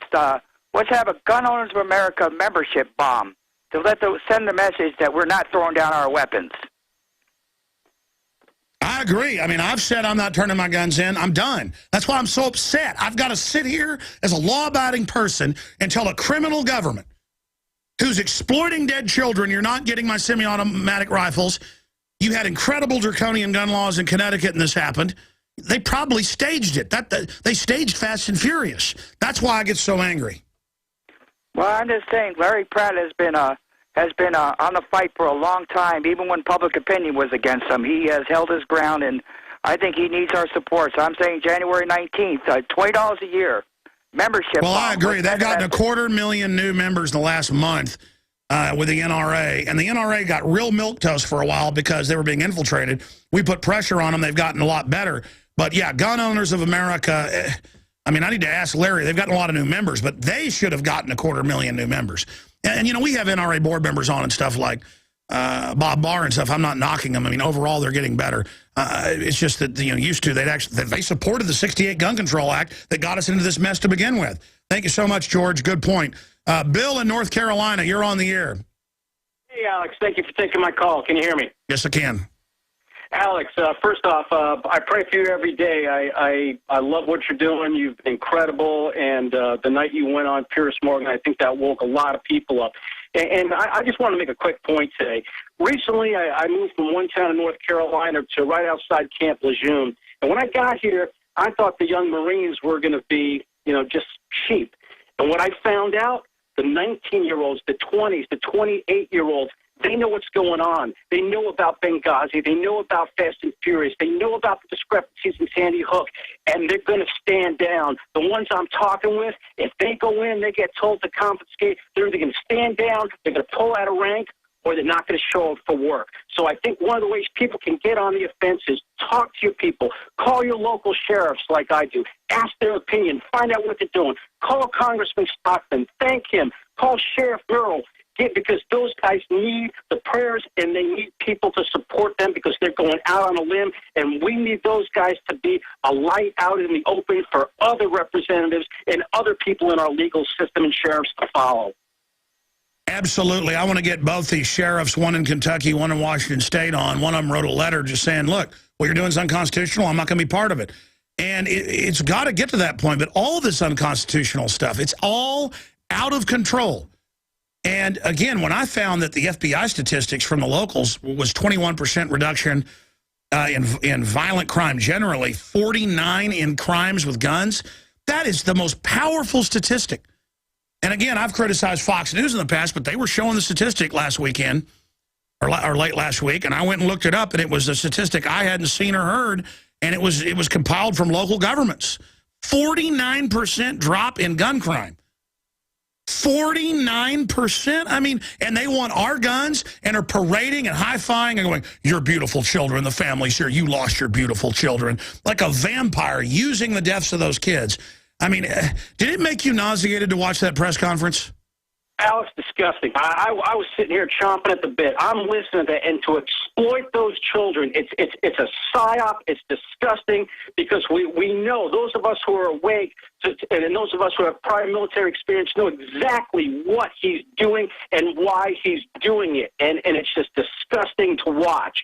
And one other thing too that I'm seeing too is the hypocrisy. A lot of times when I'm talking to the liberals out there, it's a matter of their opinion. It's like, look, guys, it's not about your opinion. These are the impeachable offenses. Your Benghazi, your Fast and Furious, your Sandy Hooks. So what you were able to put down in those article impeachments, I'm able to get out to Facebook and share that with my friends and family because it's not a matter of opinion. It's a matter of constitutional doctrine. So keep it up, Alex. I love you. I pray for you and your staff, my brother. You keep on keeping on, brother. Thank you, my friend, as well. And again, folks, if they were real dummies that wanted guns to keep us safe, it wouldn't be as bad. These are mobster, gangster crooks that suckered their own people and said, we're not going to raise your taxes, and then massively hammered them. And then almost all the working poor are going down to 29 hours from 40 or 50. I mean, it's so mean. It is really hard to do this radio show because really what I want to be doing is going back and getting all their statements and video clips and press conferences where they say what their plan is, and then I can show you I say 11 or 12 bills. It's like 20-something now they've introduced in Congress, but they're all incredibly nasty. And so no one even knows what the plan is now. It's just, hey, I'm up here with kids high-fiving. Any more kids get killed, it's you gun owners, it's your fault if you don't do what I want. I'm the good guy. And it's just such a mindless psyop. It's like saying, turn your cars in, or the next time there's a car wreck, it's your fault. I mean, it is just, yeah, let's get some audio while he's high-fiving. I mean, exploiting those little sweetie pies. Man, I tell you, people used to show me photos of their kids when I was young, and I'd be like, why are you showing me photos of your kids? Now, I've got children. People want to show me their wallet full of pictures. I want to see it. You know what I mean? It makes me sick whenever people use kids for something. I just love children so much because their little minds ready to be filled with information and for the adventure of life. And then I think of people like Sandusky and Savile and on these globalist scum and the things they do to children, and it makes me sick. It makes me sick. It's like people that want to hurt innocent animals like dogs and cats. I mean, you read about people that it's like some fetish where good-looking women beat animals to death, some kind of snuff porn. I mean, it's little puppies, kids. With kids, it's like 10 times more angering than puppies. It's like, who are these people? And they're always, these perverts and pedophiles and government types are always real fake and psychopathic and come off like nice guys, but you can see it in their eyes and in their actions. And when Obama talks about those beautiful children that got killed, they always call them beautiful. I mean, what a pervert, man. Okay, I'm going too far what I really think about Obama. That guy is a demonic pervert. He wants to pervert our Constitution. He wants to pervert our republic. He wants to be a Peace Prize winner and launch all these illegal wars. And the left is just all sick and gets into the death and destruction and all of it. I mean, I'm just sick of them. And Joe Biden is such a gangster. And Rahm Emanuel looks like a cartoon character gangster. I mean, did you see him in that press conference yesterday, sweating and looking all nuts? I mean, that guy is crazy. And you've got all these, like San Francisco and New York saying how big your Coca-Cola can be, how big your apartment can be now. I mean, just a bunch of control freaks. They just want to run everybody's lives. They want everybody living in fear, not need of stuff that statistically isn't a threat. If my kids went to public school, I'd be worried about them being beat up by bullies, turning into mindless TV heads, turning into emotional wrecks because of a bunch of mean kids telling them they're not cool, instead of their minds being filled with science and sports and discovery. I'd be scared of the state pushing drugs on them. I'd be scared of stuff like that. I wouldn't be scared if my kids went to public school of a mass shooting. 88 people die a year, and last year was a record year. All the other crimes dropping but those, because the media advertises it, of a Sikh temple, a movie theater, a couple schools, 88 people dead. I mean, ladies and gentlemen, that doesn't even register in the top 100 causes of death. But they've got people thinking, I mean, I got news reports pouring out where people see a kid with a Nerf gun in their front yard that's sold at Target and Walmart. My kids have probably had 10 of them over the years because they break so easy. I mean, we're having a Nerf battle this weekend. I mean, you drive through any suburban neighborhood, it's Nerf war. Your car gets shot with Nerf darts. Your car gets hit with footballs. I mean, people now see orange and yellow and green Nerf guns, and the police are called, and they lock down the area and play along with it. I mean, it is just sick how they are turning us into a bunch of cowards. And believe me, everything Obama said in that press conference is a target. There is Nerf gun found after Long Island school lockdown. I mean, there's a bunch of these happening. That whole speech was targeting soccer moms about, here's the sweet kids, we don't want them to get killed. I got some reasonable stuff I'm going to be announcing. Goodbye, goodbye, high five, high five. I got an Obamacare. There's no death panels. No, it doesn't increase your premiums. That's a right-wing lie. Blah, blah. And we're like, here it is. Here it is. It's in the bill. But see, they never say it in press conferences. So I have to sit here. You know, that's why I'm getting so angry, is this is like Groundhog Day. You ever seen that great movie, Groundhog Day? With Bill Murray. And You know, he just, I mean, it's the same day over and over again. No matter what he does, he has to relive this day over and over again. And I have to watch people get conned and bamboozled and manipulated and snookered and conned over and over and over again. And I know exactly what they're doing. And I'm not even smart. I mean, that was an incredibly exploitive press conference. Biden was trying to hold back a smile the entire time, was literally having a you-know-what dream up there. Obama was trying to act somber and look like the devil. All right, I'm going to stop. Andy in Africa. I didn't know somebody was calling from Africa. Where are you calling us from Africa? I'm calling from Africa, Alex. Welcome. You're on the air. Where are you calling from in Africa? The good part, the southern part. South Africa?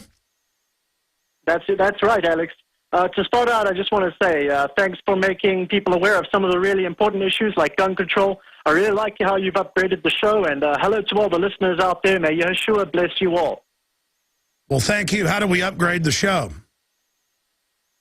Okay, no, just the new graphics and the TV. I've watched your show for about, I've seen your show, we've listened to it for about 5, 6, 7 years now. So well, we're going to keep upgrading, good. But I got to say, CJ and Chris are just upping their games. John Bound, the hardest place to work is in here with me because I get in a rampage, and so pray for them as well. They're doing overall a great job. They've really upped their game, so we're thankful for that. Go ahead, sir. I'll shut up. No worries. No worries. No worries. You mentioned your web servers have been going down. Well, you're not the only one, so to speak. I am a web developer and researcher, and I'm here to tell you that the Illuminati is back online. Breaking news. Now, what do I mean by that? You remember the Illuminati card game, right? Yes.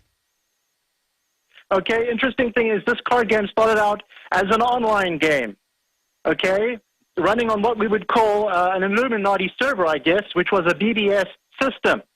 So the game started on a server, and then Steve Jackson's Games was raided by the Secret Service, and they confiscated the server and the data that was on that server. The game was never supposed to get out, according to Stephen Dollins, said to be an ex-Satanist high priest who exposed the game in the Prophecy By the Club way, show. the maker of the Illuminati card game and the video game developer, he has his offices about 2 miles from us. We've called him, no exaggeration, probably 40 times. I keep saying when we get time, we're going to go over there. Because, and also in the past, I know where he lived because my parents lived close to him in North Austin. And he'd have these weird Halloween parties where he'd let all the neighborhood kids in, run through like his castle house. I never went over there, but I read about it in the paper back when I was in high school, actually. We're talking about like in 1992.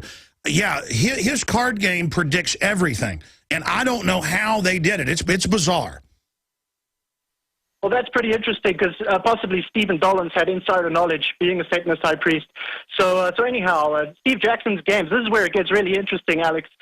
Steve Jackson Games, PrismNet, used to own a domain called IO.com, and that's Illuminati Online. Now, this domain name actually led to the creation of the Electronic Frontier Foundation, according to slash.com, and they got their servers back, which they probably weren't supposed to. And a big part of the hacker movement actually is the EFF, Electronic Frontier Foundation. Perhaps they could help you guys out. In any case, July 1st, 2011, Richards & Richards sold the domain to an unnamed party, okay? Now, IO.com has been sold, and it seems perhaps the Illuminati is back online in a big way because IO.com now points to IO data centers. Get this, IO is Goldman Sachs' worldwide vendor of choice for advanced data storage. Well, listen, what you got to do is you ought to shoot a YouTube video about this. You ought to write an article about this because it's complex. I'm not following it all. Plus, I don't know if this video game maker is a devil high priest because somebody said so. People said I'm a devil high priest or a ninja warlock because we joked about it once. They actually think that's real now, that I'm a Vatican assassin ninja warlock. I mean, it's a joke. But, yeah, they have some deep knowledge about things for that card game. But, I mean, then people go too far. There's one card, looks like myself and Ron Paul in it. And so that's proof that we're part of it. I mean, but it is bizarre. I mean, because I've collected now, well, I haven't collected. Listeners have mailed us the entire set, which is pretty rare, like I think it's 3 or 4 sets. And you look at this, and it was made like 20 years ago. And you're like, how did they do this? How did they predict all this? The tower's getting blown up. The Pentagon hit just like it got hit. Staging terror. COINTELPRO. I mean, it's just, wow, this guy really knew what he was talking about, and but he won't come on the show. So so it's becoming an issue. Thank you so much. I got to move quick here now. I want to play some of these clips of Obama that David Knight worked to clip out from the disgusting press conference. Chris in Florida, you're on the air. Welcome. Well, Gun Appreciation Day, that would be January 19th, as the last previous caller mentioned. That was Dr. Martin Luther King Jr.'s 84th birthday. And by the way, he went and got a concealed carry permit. He went and was trying to get a gun permit right before they killed him. Absolutely, and the Deacons of Defense who provided security for him from the KKK and other government-sponsored race baiters. But we need to demand an apology from our government.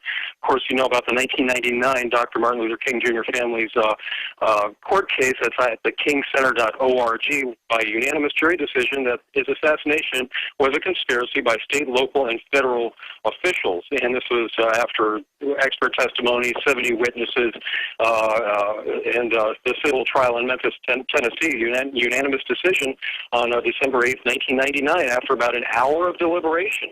So that's one point I want to mention, and also the FDA has their adverse event reporting system on 31 drugs that are disproportionately linked with reports of violent behavior towards others. Now, we have a two-year-old Time magazine article that lists the top 10. It's entitled Top 10 Legal Drugs Linked to Violence, and 4 of which are fluorinated. That'd be Prozac, Luvox, Effexor, and Paxil.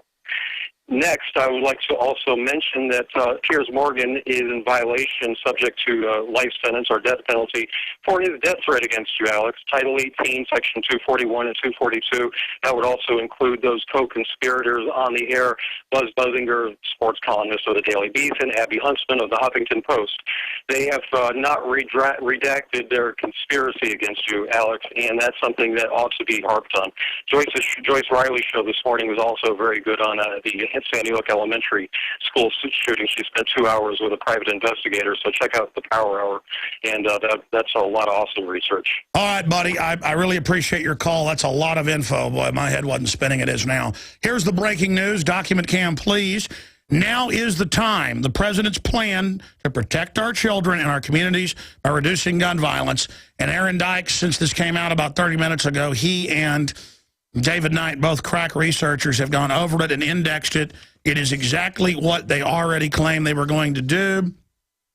It is create total gun hysteria, tie it to insurance. To get insurance, you'll have to have police brainwashing, active shooter drills, but never wear your arm to protect yourself, to teach you how to go lay in a corner so the executioner can kill you a little bit more easily. The BBC has called my phone, no exaggeration, 30, 40 times today.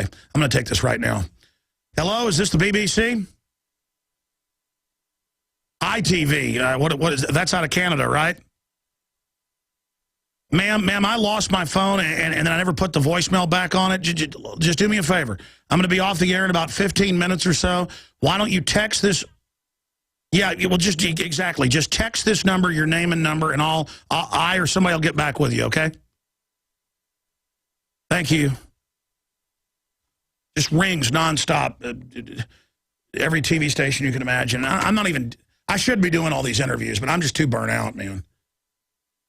And another thing is, I get on these TV shows, I just want to blow up at them. Because I know we got mafia running things. People are in a trance, and the whole system wants us to just play along and just be real calm about it. And then we need to be calm. No, the time for being calm is over. We got into this situation by being calm. I've intellectually been calm. I've analyzed the data. These people are criminals. I'm done with them. Excuse me. Now, the irritating thing is I was doing radio interviews driving in this morning, and TV stations would not stop calling it where I couldn't even do the radio interviews. In fact, I was on our 50,000 watt KMJ, and they literally called 15 times while I was on that 10-minute interview where the interview was worthless. My wife's like, well, you got to put the do not disturb on here, which I don't remember to do. I'm not complaining on air. I didn't answer the phone to act powerful. I'm just said that I've been angry about this because they've been calling. See, I'm angry. I shouldn't have guns. I'm angry. I'm angry. You wouldn't have a country if your forebears weren't angry. By the way, the reason we've had so much wealth, we haven't been perfect. We've had our own problems. But the reason we've had so much wealth is because we didn't let thugs get in control of us and turn us into their slaves. Okay?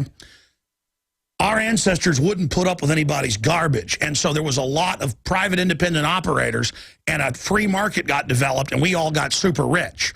Now we've gotten super decadent, we got taken over, now we're going to get super poor again. Because despots make everybody poor on purpose. Plus, they screw everything up, but they don't care because they got theirs. Anyways, they have analyzed it, and it is used the healthcare law to force everybody to pay for anti-gun training and anti-gun brainwashing. So it's going to be an anti-gun tax in Obamacare, because Obamacare is written where they can do whatever they want. That's probably the biggest thing here. Turn the doctors into spies, have a national demonization campaign run by Holder, national dialogue talking about just putting people on lists without any proof that they can't own guns, banning all private sales, physically banning semi-autos and handguns if they can get it legislatively, arresting anybody that sells a gun to a neighbor, claiming all your guns retroactively, have to prove where you got them. They want you to have to come in and re-register them. Active shooter training everywhere to create more hype about mass shooting, so all these mentally ill people just get told about mass shooting and shown how to do it all day. It's like the DARE program, it proved, made kids use more drugs, because it's like sex ed. I remember sitting there in like 7th grade during sex ed, and they're sitting there talking about sex, and I'm looking over at the cheerleader next to me, and she's looking over at me. Just like, I mean, the point is it makes everybody go have sex, folks. Well, it's the same thing here. You got to tell the mentally ill people, hey, want to go out with a bang? Go to a school, shoot some people. Model emergency response, FEMA involved. They want churches, campuses, everything to be brainwashed. They're going to try to force gun manufacturers to put biometrics on all the guns. They want high school resource anti-gun brainwashing officers who aren't armed. But if they are to be armed, they're going to be federal people in the schools, turning it into a prison and a tattletale squad. And this is how they totally, just like they converted the airports into police state zones off of some staged events, they're doing the same thing here. All right, we'll be back with more of your calls. Stay with us. Listen, I've got to go over the Obama speech. We've got all the clips. We're going to go into overdrive here today. And we've got all these callers that are holding, like Mike in Texas and so many others. And we will take a ton of your calls in the next hour. And, of course, InfoWars Nightly News tonight's going to have my good friend and gun dealer and New American Magazine researcher and writer Bob Dacey is going to be here analyzing it. This is all about the UN treaty coming up. And Aaron Dykes was just showing me more. It's really bad. They're going to just have Health and Human Services. If you're handicapped, you're not going to be able to have a gun. What I just read, and it's directly from Health and Human Services, that's why it's hard to do the show right now, because I'm out there reading stuff during the breaks, and then it's just overwhelming. It looks like they're going to try to take handicapped people's weapons, not even mentally handicapped. I mean, it's unbelievable. It's unbelievable. And then they're just going to pick and choose gun owners to come harass and SWAT team and stuff, and then just have a huge, unending brainwashing campaign, like the Attorney General said, against guns. All I know is we've got to get aggressive, have national days where we have our guns out in public. They hate that because they like to have TV act like guns are already illegal. We've been fighting back, and we've got good sheriffs, good police that are servants that, by the way, I notice are dressed like police and not Army commandos. You can always see the good cops, are dressed like dignified, public servants and not like goons. But side issue, I was on a Porter Stansbury's radio show this morning, and he lives in Miami during the winter. Not a bad idea, beautiful. And my allergies are so bad from the cedar during the winter, I'm thinking about going to Miami or something for 3 months out of the year and remoting into the office because of these cedar allergies. But the point is that he said, yeah, I really like the cops around here. They dress, in just nice, conservative outfits. They're real nice. He goes, I came down now, they're like Darth Vader cars, Darth Vader outfits. They pull over families and get their shotguns out when they walk up. And he doesn't even know if he wants to stay there anymore. I mean, it's one thing I got to say for Arte Saveda. He's tried to put the police back in old-fashioned police uniforms and old-fashioned police cars and have them act like old-fashioned cops. I mean, can't we just have that? Do we have to have people playing Rambo all day? And then acting like we're the enemy? A military fights an enemy. I don't want my police to look like a military. I want my military to look like a military. And I don't want my military operating domestically. But support the broadcast. Get the ProPure water filters. 10% off with promo code WATER. They're the best. Side-by-side comparison against the leading competitors. Available at InfoWarsShop.com. And we've got more of these in now. We've been selling hundreds of these a day, and that helps get the word out and fund the operation. The Come and Take It new T-shirts are out with an AK-47 with the Second Amendment printed inside the AK-47. The bestseller, $19.95, available at InfoWarsStore.com. So you support the broadcast and you support the Second Amendment at the same time. Okay, let's just go to calls next hour because I don't want to go to somebody and cut them off short. Mike and Antoine and Craig and Jim and Joseph and everybody else, the toll-free number to join us, 800-259-9231. And just have your point ready, and we'll try to go to the next person as best I can. Again, my head is spinning right now. Aaron Dykes and the entire team are in there. Steve Watson, Paul Watson, Adon Salazar, Kurt Nimmo, Mike Adams is basically an unofficial member of the team, hammering through this. And it's all nebulous, but we got them because with each thing they've called for nebulous, we have previous policy and bills they've introduced by the very people on this board. In some cases, we know their attack profile. You already know what it is. Register, confiscate, shut down ammo manufacturers, harass gun dealers, harass gun manufacturers, sue gun manufacturers, ban importation, put you on no-buy list with no proof for no reason, SWAT team and harass gun owners, demonize gun ownership everywhere. Unbelievable. Folks, if you go up to Infowars.com, it's been up and down today under a coordinated denial of service attack, the biggest we've ever seen. Doesn't matter. We'll just start even more backup websites. Our listeners will just get the impeachment articles out to even more people, get them out to every member of Congress. I'll talk about it after we take calls, and I got some clips of the president we're going to analyze coming up here. But it's the same thing with Obamacare. Left it nebulous, and now he's just going to do whatever he wants. They are licking their chops. I mean, they know there's going to be another mass shooting with all this media hype, guaranteed. And it's just a matter of time. And if there isn't, they'll stage one. And like Larry Pratt said, you notice the media won't attack Larry Pratt for that. They tried and dropped it. Remember Larry Pratt, after Aurora, he said on my show and others, and it made national news, but then they backed off. Oh, Larry Pratt says the government could have staged this. What he said was if they staged Fast and Furious, they could have staged this. Ladies and gentlemen, they're the prime suspects, and then each event has so many earmarks. It'd be like if you were a cop and you're driving by a bank and you see guys running out with masks on and bags over their shoulders and guns in their belts. I mean, that's probable cause. They're bank robbers. I mean, if they don't stop, you can shoot them. I mean, it's the same deal. I mean, they have done this stuff before. They stand to gain from it. And all the anomalies and the things involved, I don't just say this because I want to think this. It's overwhelming. And I haven't even been touching it a lot. People are mad at me. Because people are like, yeah, this is blaringly staged. Yeah, of course it's staged. Of course it's staged. There's some real mass school shootings, but these things, you get a mental patient in there, you shoot them, you have organized crime, shoot some kids, they get out. Even if they get caught, you know, the feds say let them go, and then you just change the story around. And I haven't even gotten into homes. I mean, that is incredible. Mike in Texas, you're on the air. Thanks for holding. Guns and Obama, you're on the air. Go ahead. Hey, Alex. My family and I are praying for you. You're doing the yeoman's job there. I hope that I hope nothing happens.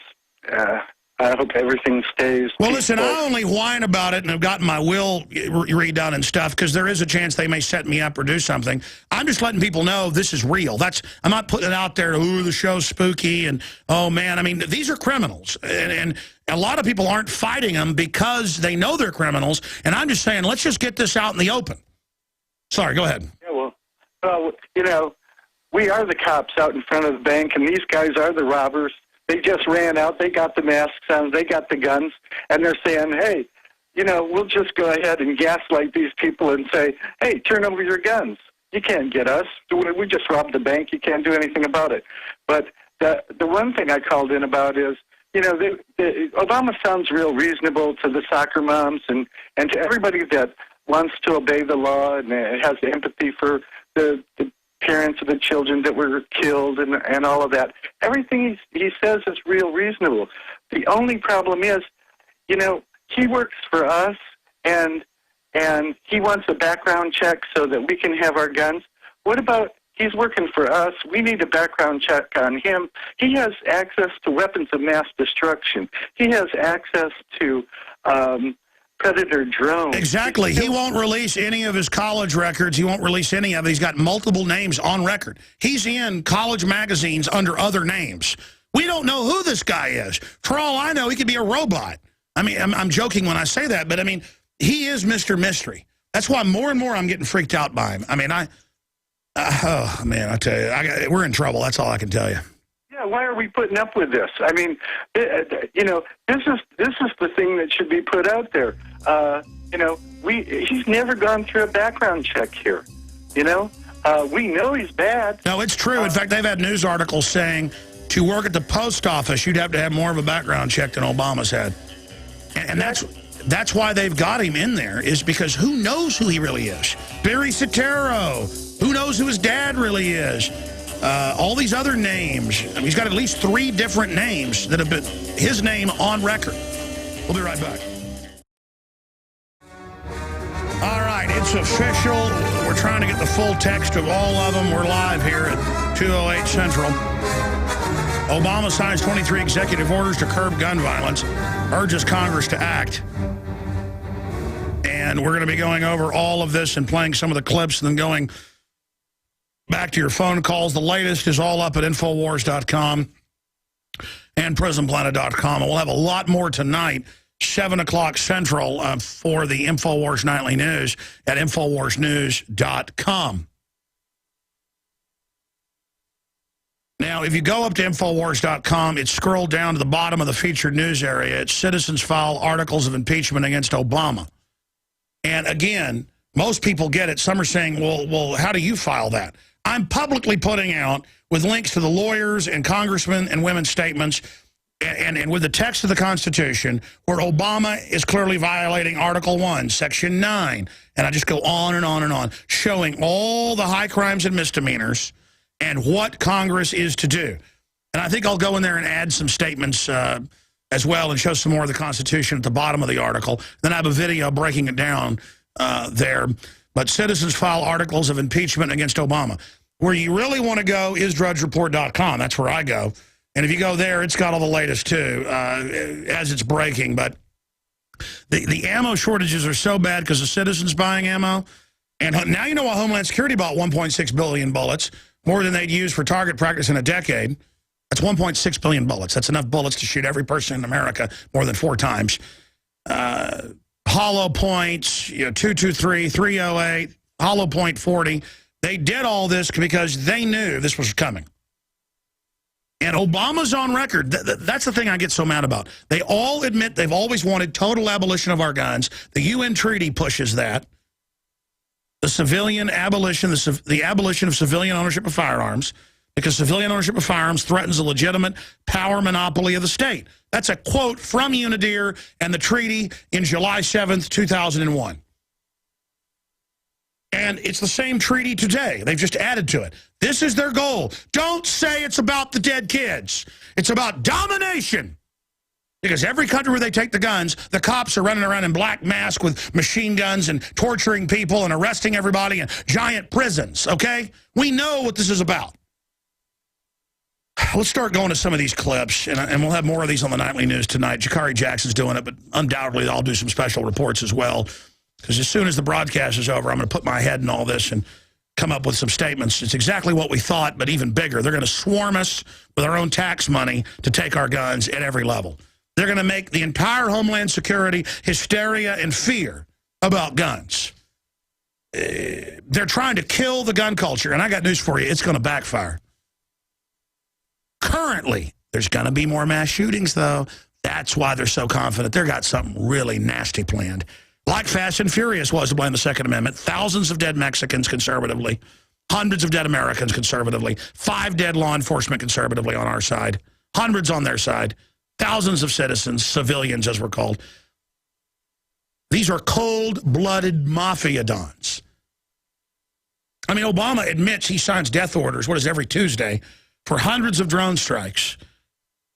Because it's okay when he does, even though it violates international law. In all these countries we're not even at war with, that Congress hasn't authorized, and they'll blow up an entire apartment building to get one bad guy, they say. And it's like, well, that's collateral damage. Yeah, dead kids. Doesn't he go out, play golf, smoke cigarettes, drink whiskey, you know, what Obama does. I mean, this is disgusting exploitation, and the high-fiving makes me want to throw up. Drudge has a photo of that up on his site. We can play it here for viewers, but radio listeners, we've got it linked up at Infowars.com as well. Yeah, there's the clapping and all of it. Here's the first clip, universal background checks. Okay, Obama, we're going to go to the clip, 11 minutes into his speech. He says 40% not checked. Yeah, when you sell it to your neighbor, or they sell it to you. I mean, criminals are always going to get guns. They bust cops all the time selling guns they've gotten in buybacks. So here's the universal background check comment by Obama. First, it's time for Congress to require a universal background check for anyone trying to buy a gun. The law already requires licensed gun dealers to run background checks, and over the last 14 years, that's kept 1.5 million of the wrong people from getting their hands on a gun. All right, that's enough. But it's hard to enforce that law Adam Lanza, your patsy of all gun purchases are conducted. Yeah, that's good. I'm going to go back to the air.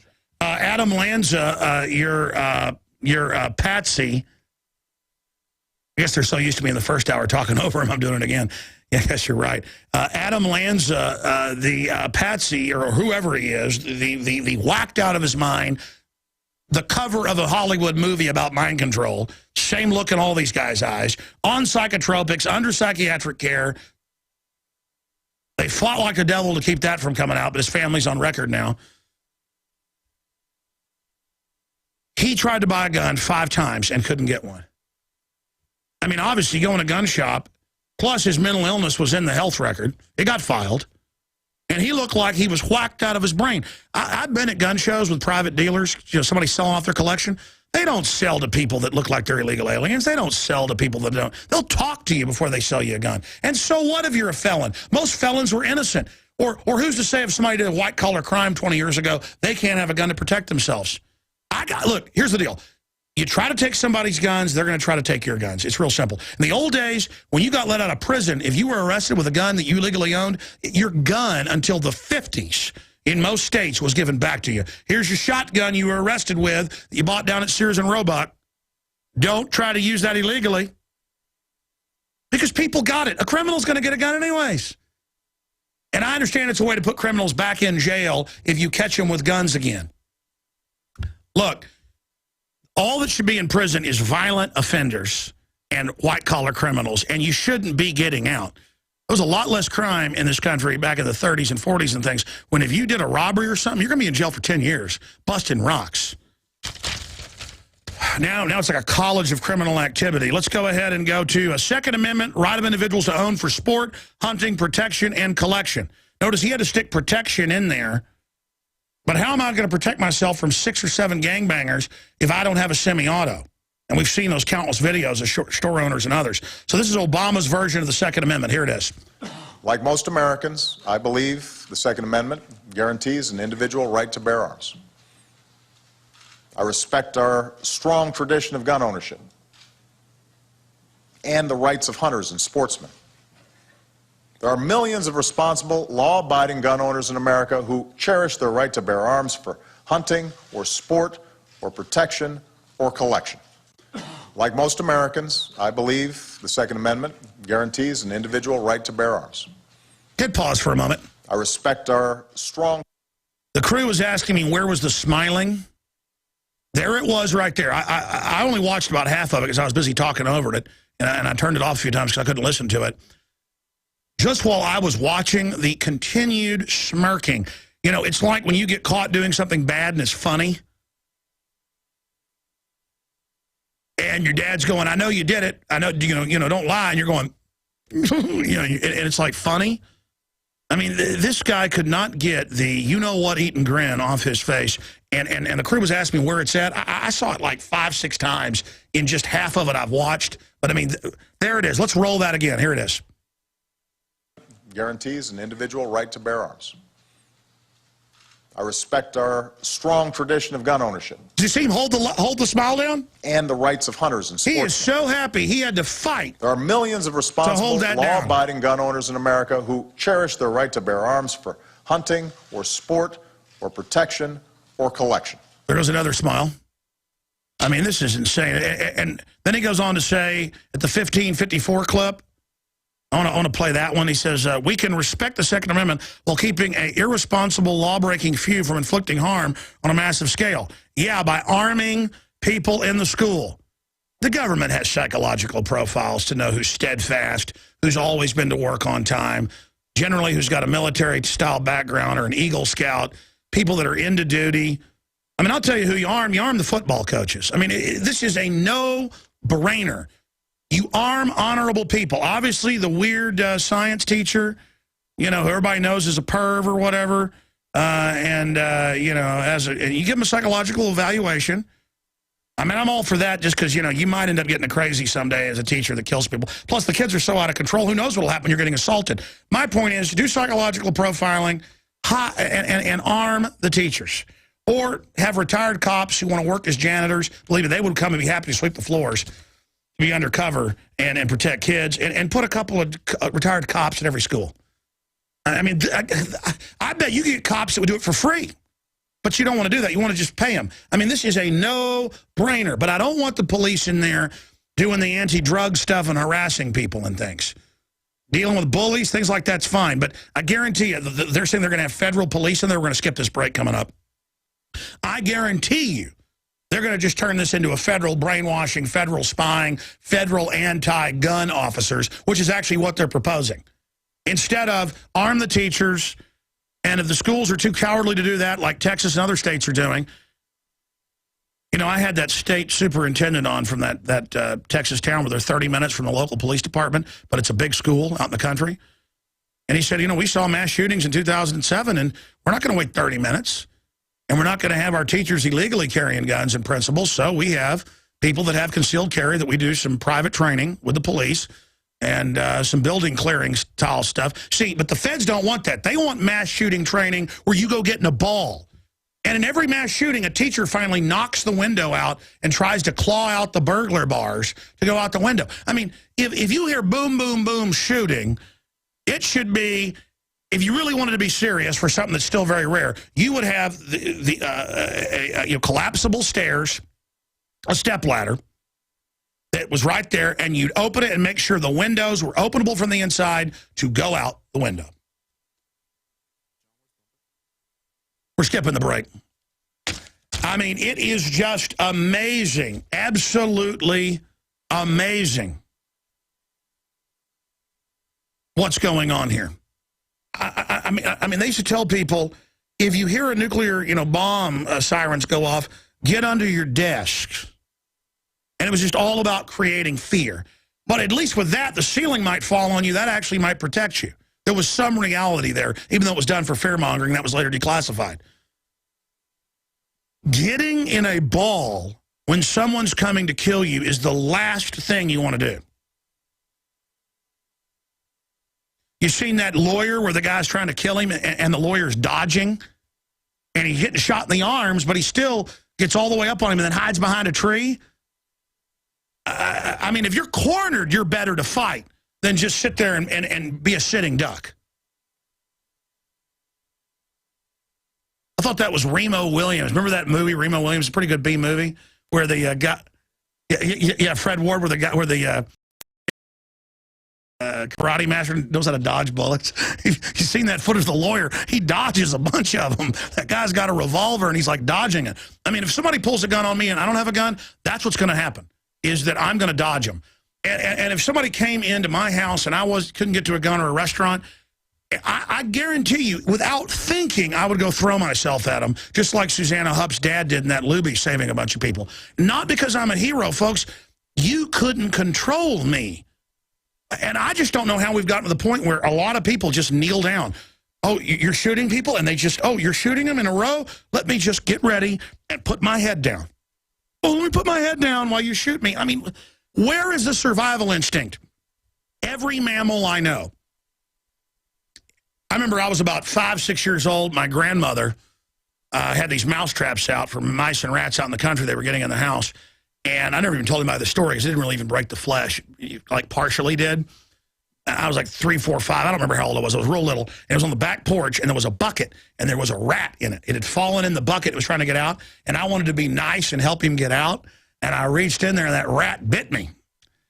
One time a honeybee was in the baby pool, and I wanted to save it, and it stung me, and I really cried. My dad said it was one of my first memories. I was about 2.5 because I wanted to help the bee, and it stung me. I didn't know why it was mean to me. But the point is that a rat will bite you. A raccoon will bite you. A dog will bite you. A seal will bite you. A woodchuck will bite you. A otter will bite you. A wildcat will bite you. A puma will bite you. A cow will bite you and headbutt you. A bunny rabbit will bite you. A deer will bite and kick you. Every mammal fights back. It's automatic if you're cornered. And they're trying to take our basic instinct of defending ourselves away. And that's why they hate the gun culture, because it's helping us redevelop and rediscover that.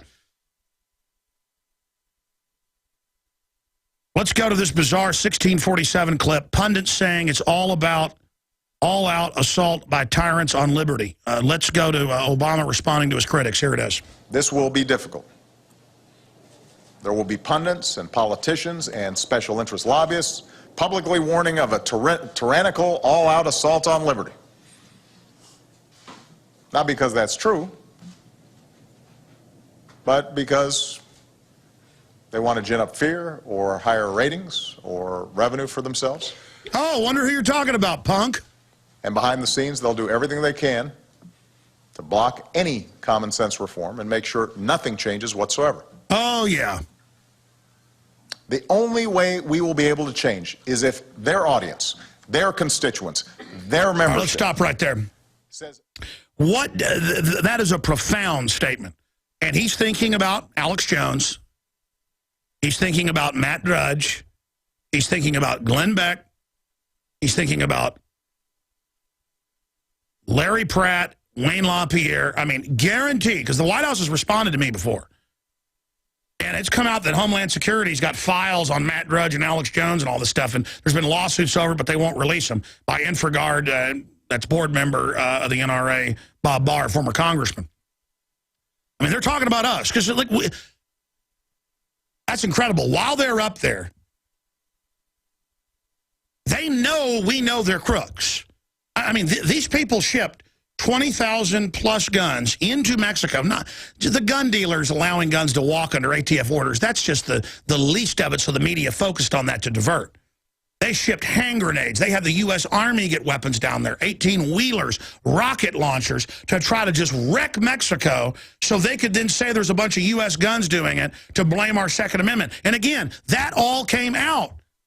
You know how gangster that is? That is a false flag. And they're doing the same thing right now. And I'm going to be honest with you. Again, I didn't watch that full speech, and I was only reading these quotes. That was a stunning quote. We're going to do Overdrive the whole hour. Guys, back that back up for me if you can. I know you moved to the next clip. I want to go back to 1647. That is just stunning. And you can see him holding back his mafia smirk. Hey, that good fella business, Biden, might work for you in New York and Chicago and places, okay? Nothing against New Yorkers or Chicagoans. They're great people, but because they've been such wealthy areas, the criminals all ran there, and they've run your areas for 100 years. I mean, all that good fella crud and your shark skin suits and all that may intimidate people. And you know, you may think it's funny to sit there with your... I mean, they look like Robert De Niro in Goodfellas. Great Martin Scorsese movie. I watched it again, a true story, with my wife Saturday night. And that same fake confidence makes my blood literally boil. And they cannot stand the fact that I got up there and said, you want to take our guns, you want to enslave us. And that was the #1 story in the country for 2 days. They were talking about Alex Jones first and foremost. That's why we need your prayers, because they go, oh, you're discredited. You're yelling at us. You're calling us criminals. That's not a real debate. You're not a real person having a real debate. You're not like my neighbor coming over and going, hey, we don't have enough land to have an agriculture exemption, but if we combine together, and get an agriculture exemption, we can get off on our taxes. If we put honeybees on it or maybe a cow or two. How's that sound? You want to do that? Man, that's a really good idea. Yeah, that'll lower our taxes massively. I've been so busy, I really haven't had time to go, talk to you. I'm glad you reached out to do that. Yeah, let's do that. I waited so long, the neighbor went ahead and just bought some more properties so they could do it, but they're still nice enough. I'm going to talk to them to let me merge in with them. But the point is, that's a negotiation. That's a good faith. Talking to my neighbor. Hey, how you doing there, Jesse? Or whoever the neighbor is, how are you doing today? Let's talk about, as regular people, nice, calm voices. Hey, come on in and have a cup of coffee. When somebody is a known liar telling me they don't want my guns when they're sworn to get them, and they're a bunch of crooks that cause mass murder in Mexico and the U.S. Southwest to blame the Second Amendment and scapegoat gun owners and use a bunch of dead Mexican kids. Mexico has press conferences. Calderon did it. We got to do a piece on that. He got a bunch of Mexican kids around him and said, America, we ban your guns. It's your fault. I mean, it's the most ridiculous script, and the White House did it. And the guy that did it, killing thousands of people and hundreds of children, is trying to blame you and I for it, and then we get angry, and they go, oh, you're discredited. And then only the sheep go, oh, yeah, you're discredited when you get angry. But when they go have rallies with Cuomo and gangsters like the Godfather of Chicago, Emmanuel, they start going, we're going to do it. Yeah, yeah, we're going to get the guns. But with us, oh, no, don't get excited. Hold on. You just sit right there, and you take a deep breath, and you calm down, or you're discredited, okay? But you notice the president in his press conference, what did he say? He said, there are going to be people saying this is tyranny. There are going to be people saying the government's evil. And he does this little gangster satisfaction. He goes, he's not even a good liar now. He goes, and they're lying. They're wrong. I mean, that is the most incredible thing. The president of the United States is directly responding to us. There's no doubt. No doubt. And I've entered this insane vortex where I've got all these pundits on, and they're saying, yeah, Alex, you're pretty much the most prominent voice now. I didn't even want that. I mean, this is Creepville on steroids. Because let me tell you, I'm a macho guy, and I don't like tyrants, but I got to be honest, it is creepy to have the president responding to you. And let me tell you, they're thinking about a group of people there, but right in the middle is me. I mean, he's thinking about a group of people. And because it's come out that we're in their internal stuff. But, I mean, it's just unbelievable. That criminal now responding to me. What these psycho dungeon keepers really like is putting innocent people in jails. When freedom fails, the best men rot in filthy jails, and those that cry to appease are hung by those they tried to please. I'm not afraid of dying. I don't want to be locked up in one of their dungeons, man. If they ever lock me up in one of their dungeons, I'm innocent. Get me out. Oh, man. Again, I hadn't seen the whole speech. I was reading over the transcripts, and now we're playing clips of it. And the whole crew said they were back there having lunch. Well, part of the crew, the TV crew, they said, oh, no, we knew they were talking about you, because obviously I came out saying it's tyranny, it's a takeover last week. That was the big story. The White House responded at the end of Piers Morgan to my petition and denied it, as if they could have ever deported him because I asked anyways. We were just showing how your whole petition's a fraud anyways. You're not a dictator. You're trying to be one. Any country where you give a petition to the president and they can do whatever they want, that's not called a president. It's called a dictator. And by the way, Rand Paul, 2 congressmen, more congressmen, they're calling him a dictator, a king. They're talking about impeachment, and they're talking about how they're going to impeach him. Let's go. It's not, hey, if you keep pushing, we're going to impeach you. We've got a grandstander up there telling us it's our fault when more kids get killed when they're the ones trying to block armed guards in the schools. Remember that. And he's trying to get the people organized to overthrow their own Bill of Rights and Constitution. That is sedition. He is trying to turn all of our cities into crime-ridden mafia-don areas like he controls, and we don't want any part of it. White House now requires we, the people, petitions to have 100,000 signatures for official response. Yeah, well, they responded to the states' rights ones that had hundreds of thousands, and he said, no, there are no states. I am your supreme leader. All right, I want to go to your phone calls, but let's play this clip again. Pundits saying it's all about assault by tyrants. I mean, Obama brought in unconstitutional Obamacare, openly. Hey, guys, will you come? Hold on one second, man. Will you come, guys, talk to this Canadian TV thing as I'm doing overdrive and just set me up for Skype? Ma'am, hold on one second. Here you go. I mean, they just all have gotten my cell phone number somehow, and they're just calling and calling, and BBC's on there, too. And then Good Morning America's on there. I never even told you this morning about it, so I got to deal with that. I got to get more producers, more people. They're working hard in there. There's just too much going on. What was I getting into? Oh, yeah, pundits. We're going to play pundits. I know there's going to be idiots on YouTube and places that, that aren't listening to the radio or not watching us on PrisonPlanet.tv. Look at this crazy guy. He says the White House is responding to him. They responded to my petition and said they were watching Piers Morgan. Jay Carney did. That's the White House press secretary.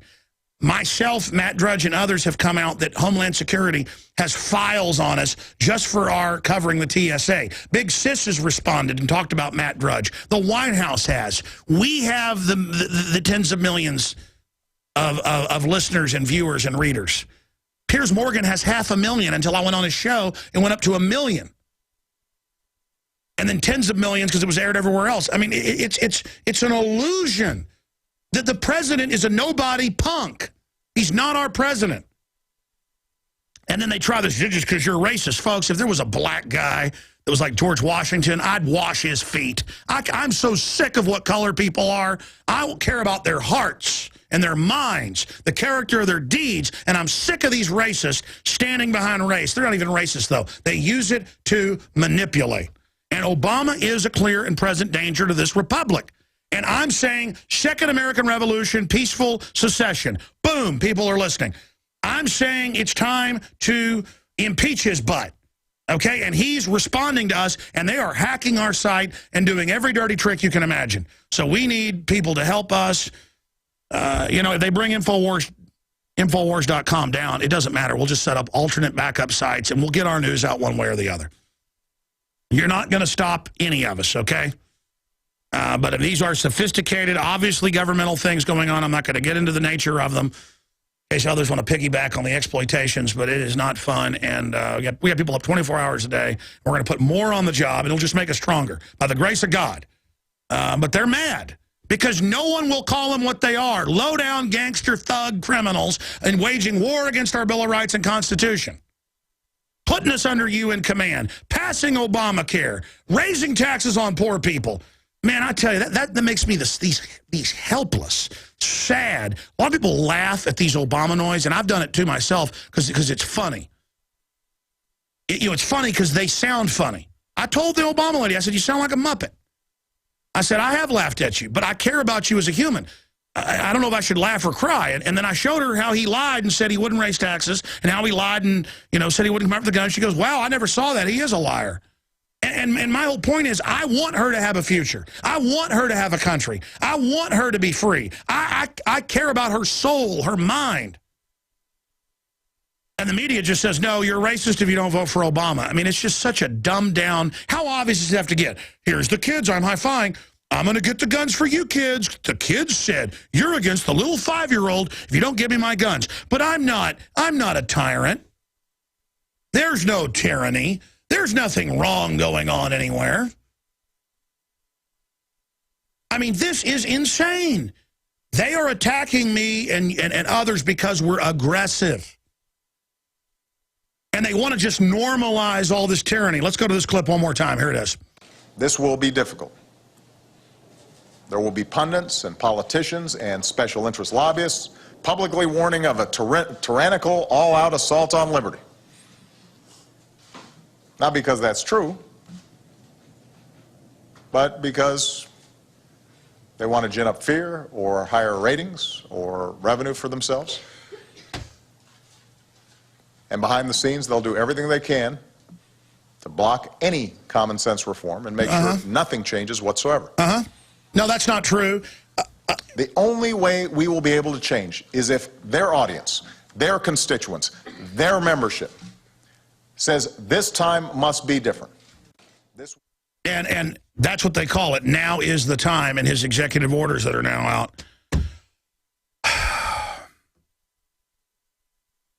up there with those dead kids trying to blame gun owners for it. And we've said, don't make schools victim disarmament zones. We've said, get people off these Prozac-type drugs that 20% of the country's on, roughly. Don't have the federal government demand that foster kids be put on psychotropics, 67% of them. I mean, they know the vaccines are killing people. It's on the inserts they can kill you. And they get on the news and go, there are no side effects, that's a conspiracy theory. I've shown you news clips, I've shown you news articles. These people do not care about you. And he represents Goldman Sachs and J.P. Morgan. We've got to start a protest of those guys, start pulling money out of them. I guess that's the answer, is just go after the banks. The foreign banks. I mean, I guess that's it. He's just their agent, and they've taken the country over by fraud, and now they don't want us armed to ever be able to get our country back because they're planning real tyranny. They want those guns so bad because they're in a race before everything collapses. Because if it all collapses, they'll use it to be able to take over and get control. But if we have guns and fight off the roving hordes of welfare people burning things, that won't play into their hands, will it? So they've got to get guns demonized so they can have cover to wage their Homeland Security war on gun owners, and that's the plan. The NSA, the whole Homeland Security system in giant anti-gun checkpoints, and that's what these federally funded, quote, gang checkpoints are all over the country. Texas is heading it up. Totally unconstitutional. But see, Texas thinks conservative means police state. No, it means the opposite. So they're like, well, yeah, we have crimes. We're going to have checkpoints to look for gang members. No, it's just to search our cars. You know where the gang members are. I can take you to them right now, selling crack cocaine 5 miles from here. Let's go to a few more clips than your calls. Let's just say, I can't just be the usual suspects. Let's play that clip. Here it is. That's 1812. We are responsible for each other. It's okay. Go ahead and play that one. It's all right, guys. I know we got a bunch of clips here. We are responsible for each other. Okay. You want to play 1812 now, or got a whole bunch of clips there in our primitive primitive computers? Well, it just says 1812. I can't just pass the usual suspects. Well, we've got them highlighted right here. I was just going off the ones I highlighted. Hey, it doesn't matter. Hey, that's great. Which one can we go to next? Okay, well, let's just go ahead and play the next clip. Yeah, let's go ahead and play it. As soon as I'm finished speaking here, I will sit at that desk and I will sign a directive giving law enforcement, schools, mental health professionals, and the public health community some of the tools they need to help reduce gun violence. We will make it easier to keep guns out of the hands of criminals by strengthening the background check system. We will help schools hire more resource officers if they want them, and develop emergency preparedness plans. We will make sure mental health professionals know their options for reporting threats of violence, even as we acknowledge that someone with a mental illness is far more likely to be a victim of violent crime than the perpetrator. All right, let's stop right there. Their main mission is to say everybody's mentally ill or get you on welfare or get you in the criminal justice system to say now you don't have your rights and make you a slave of the state. This is just modern forms of slavery. They know exactly what they're doing, and they exempt themselves from all their garbage. They've got get-out-of-jail-free cards, literally. Congress gets caught insider trading. They go, guess what? We'll pass a law to make it illegal. It was already illegal. Then the law they pass legalizes them insider trading if the House or Senate Ethics Committee, run by some of the worst offenders, it's like, well, if the other Fox says that I'm allowed to go eat the hens, it's okay. It'd be like Stalin saying, well, if the Politburo says I can kill 10 million Ukrainians, I can. That makes it legal. Or it'd be like, Heinrich Himmler saying, well, we can kill all these people in death camps if Hitler says it's okay. Mr. Hitler, Der Fuhrer, can you sign this order to make it all legal? Mr. President, can you sign this order for drone attacks to legally bomb countries and kill innocent people? You signed the order? Oh, you didn't have authority? You say NATO gave it to you, not Congress. Oh, okay. Okay, they're our boss now. One more clip. This is really creepy collectivism. You heard, we have rights to be safe in our schools. We have rights to be safe in our churches. We have rights to be safe, in Chicago, where we've taken all the guns so the mafia runs things. Oh, I didn't mean to say that. See, it's this collectivism where you as a group of gun owners, you are responsible for the dead kids. And he's had his pundits come out and say that. I mean, that makes me mad. They're trying to guilt me into giving up my rights when he's nothing but a low-down criminal. And again, I've listed the articles of impeachment. He is a criminal. And I've listed the proof at Infowars.com. We are responsible for each other. Listen to this weirdness now. This Stasi state they're announcing, where everybody's spying and tattling, and it's collective. We're all in socialist health care now, so you're not allowed to eat that steak because I got to pay for your health care. You're not allowed to drink that Coca-Cola or that beer now because I say it's bad for you. And it's a nanny state. And we're the collective. And we're gonna get the gun manufacturers, NRA here, not the Second Amendment, but stakeholders to decide if we're going to ban the guns. All this UN talk. Let's go to that clip. We are responsible for each other.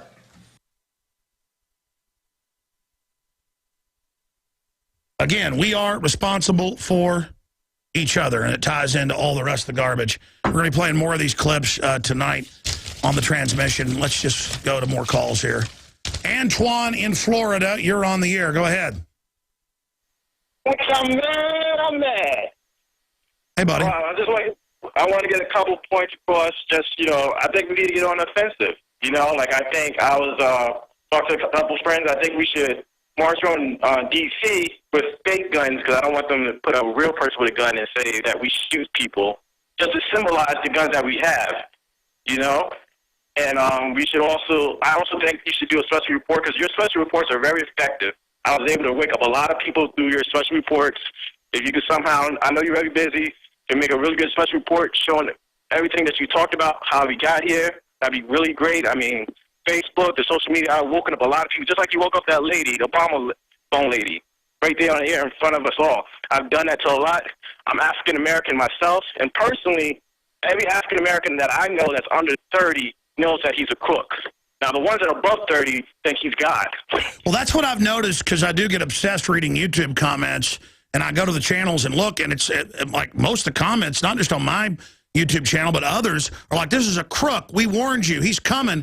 It's black people criticizing him, but then the media says 95% of blacks support Obama. I don't think that's true, and I don't think these polls we hear that only 15% don't want to turn their guns in. I mean, that's not what I'm seeing or hearing. I don't believe these polls. And trust me, I'm in the black community. I mean, my grandmother cried because I wouldn't vote for Obama. That's how bad it is to older people. Okay, I was explaining it to her all, and it was really weird. Like, they were contradicting themselves while I'm laying out the hardcore facts in their face. I've talked to folks who told their parents, he's coming for the guns, and they didn't agree, but now that he's coming for them, they're like, well, you're right, but see, it's kind of too late. But, I mean, he said he wouldn't raise taxes on working-class folks. I mean, they're raising taxes on the poorest people in America that are the working poor. That's pretty cold-blooded, isn't it, when you claim you're this big communist that wants to help everybody? That's true. And another thing I noticed, too, as I'm an African-American, and you get ask Shakari, he'll tell you the same thing. The more educated black people have a hard time believing it because they've been in college and stuff. Well, that's the same way. Look, these educated idiot yuppies, I don't care what color they are dumb. They won't listen to facts because they're too busy laughing at you because they're so smart. Oh, I know. It's a joke. I appreciate your call, my friend. Let's talk to Joseph in Texas. Thanks for holding her on the air. Hey, Alex. I've been listening to you for a while. The question is, does everybody realize that history is repeating itself? A lot of people do. That's why I'm freaking out. We are repeating history. We're in trouble. This is only you need to actually, the one thing that you need to realize is he's going to present 4 arguments. The 4 arguments are going to run along the political, which they're already doing, the social with the children that he parades out. You watch. Next thing he's going to come out with, and they're going to cherry pick the data, is going to be medical and economic. No, he's already doing that. He's going to turn Obamacare into a funding mechanism for gun grabbing because Obamacare is written to where he can do anything he wants. Yep. But history is repeating itself, and it seems whenever there's a new bad thing, right now guns are the new smoking, they're bad, according to the government, They break out these 4 arguments, and the only way to fight them is basically say, quit cherry-picking the data. Let me see the entire report. Well, it's more than that. I got a right to defend myself. I don't care what you say. You're not getting my gun because I'm not guilty for what somebody else did. That, and do they honestly think, do the people in New York, these legislators in New York who passed all these gun control laws, do they honestly think criminals are so stupid that they're going to be stuck in getting guns from the street? No, they're going to go across state lines. The criminals are going to rejoice. I mean, the criminals are on the run right now because they're getting their butts shot off by the police and the citizens. We'll be right back. Stay with us. We're going to have a big InfoWars nightly news tonight, 7 o'clock Central. You can get 11 memberships for the price of 1. You just go create the username, passcode, and share it with people, and that's how we get the word out more. Yeah, no more Mr. Nice Guy. The globalists are dropping the hammer because they're behind schedule, and they've got to kill our gun culture. It's very positive that they're being this nasty, and it really shows we're hurting them. And so they're going to try to get their legislation through without ever really admitting, just, here's a little kid. I don't want your guns. Well, the bill says it. Here's a little kid. Hey, your Obamacare has death panels. No, it doesn't. Yeah, it's right here in subsection. Shut up, racist. I remember actually watching Chris Matthews call people racist, and they'd be like, huh? Ah, see, you're racist. How does not wanting death panels mean I'm racist? Well, yeah, of course, a racist wouldn't say they were a racist. I mean, it's... Look, little kids, turn in your guns. Oh, the little kids want them turned in. Don't worry, Jimmy. I'll get the guns. I mean, it's so transparent. Obama takes our tax money and wages war against us and gives it to foreign banks, and then I try to sell T-shirts like the new Come and Take It one to fund my media operation, and yeah, there's evil pro-gun people that make money, and him and Biden are like, that's really terrible. Yeah, we didn't make it out of insider trading like you and Dianne Feinstein. Yeah, Biden, oh gosh, he's incredible. Jim in California, you're on the air. Go ahead. Hey, mega dittos, Alex. Hey, if you're not too mad at me before the end of this, ask me about the Piers Morgan thing. I have some constructive criticism. But the reason I called, I think regarding the Second Amendment, we could clear up all the confusion of terms, intent, and reason if everybody would just go get a copy of Unintended Consequences and read it cover to cover. Yeah, it's an excellent book. It's an excellent book. And I think later I'm going to mail my copy to Barry Hussein, highlighted. Might get me killed, but it might be worth it. But this whole discussion about 1776, and we're all going to go, have a gun battle in the street and stuff. Before we get to that point, it seems to me that it would be smart by trying this, the intelligent approach first. But if everybody that went out and bought guns and bought ammo and had background checks and did all that stuff would just stop paying their taxes, most of these problems would go away. Hey, brother, let's get something straight. I'm trying to stop the Civil War. Believe me, I'm going to be the first person killed or locked up. I don't want this. Okay? I'm saying they want to get it started while having kids around them going, we just want to be reasonable. I'm telling you, we're in danger. What's your constructive criticism? Okay, I'll skip the rest of the points. But constructive criticism on Piers Morgan. You were great. I love you. You're preaching to the choir. But I'm not the guy, when you go on Piers Morgan, you should be talking to. You should be talking to my mom and dad, my neighbors, and whoever. Like, I tried to share with other people, and they couldn't get past the tone and the indignation, which I totally get is totally justified. But I think you need to put on a little bit of a dog and pony show to get a few more people over on your side. Like, you've already won me over. I'm already listening. I'm already calling your show. I'm not the target audience when you go on Piers Morgan. It's the little old lady who sits and drinks the Kool-Aid all day that you need to be kind of that. I agree with you to a certain point, but I found if you slap them upside the head, down the road they wake up. It's like a delayed action. And I didn't even do that on purpose. I just got mad at the sniveling lying. Christ overturned the tables and beat the money changers. Paul Revere wrote around saying, get your weapons and shoot people. I'm not doing any of that. I didn't overturn the table. I'm not saying shoot people. I'm saying, look, you want my guns, you little tyrant, okay? And I'm sick of you, and I'm sick of your propaganda. All right? Now, if you'd like to learn more, we'll be covering all this tonight, 7 o'clock Central. We take you now to Clandathu, where our forces are winning an incredible battle against the Obamanoids. Alex Jones signing off. That's a Starship Troopers plug there.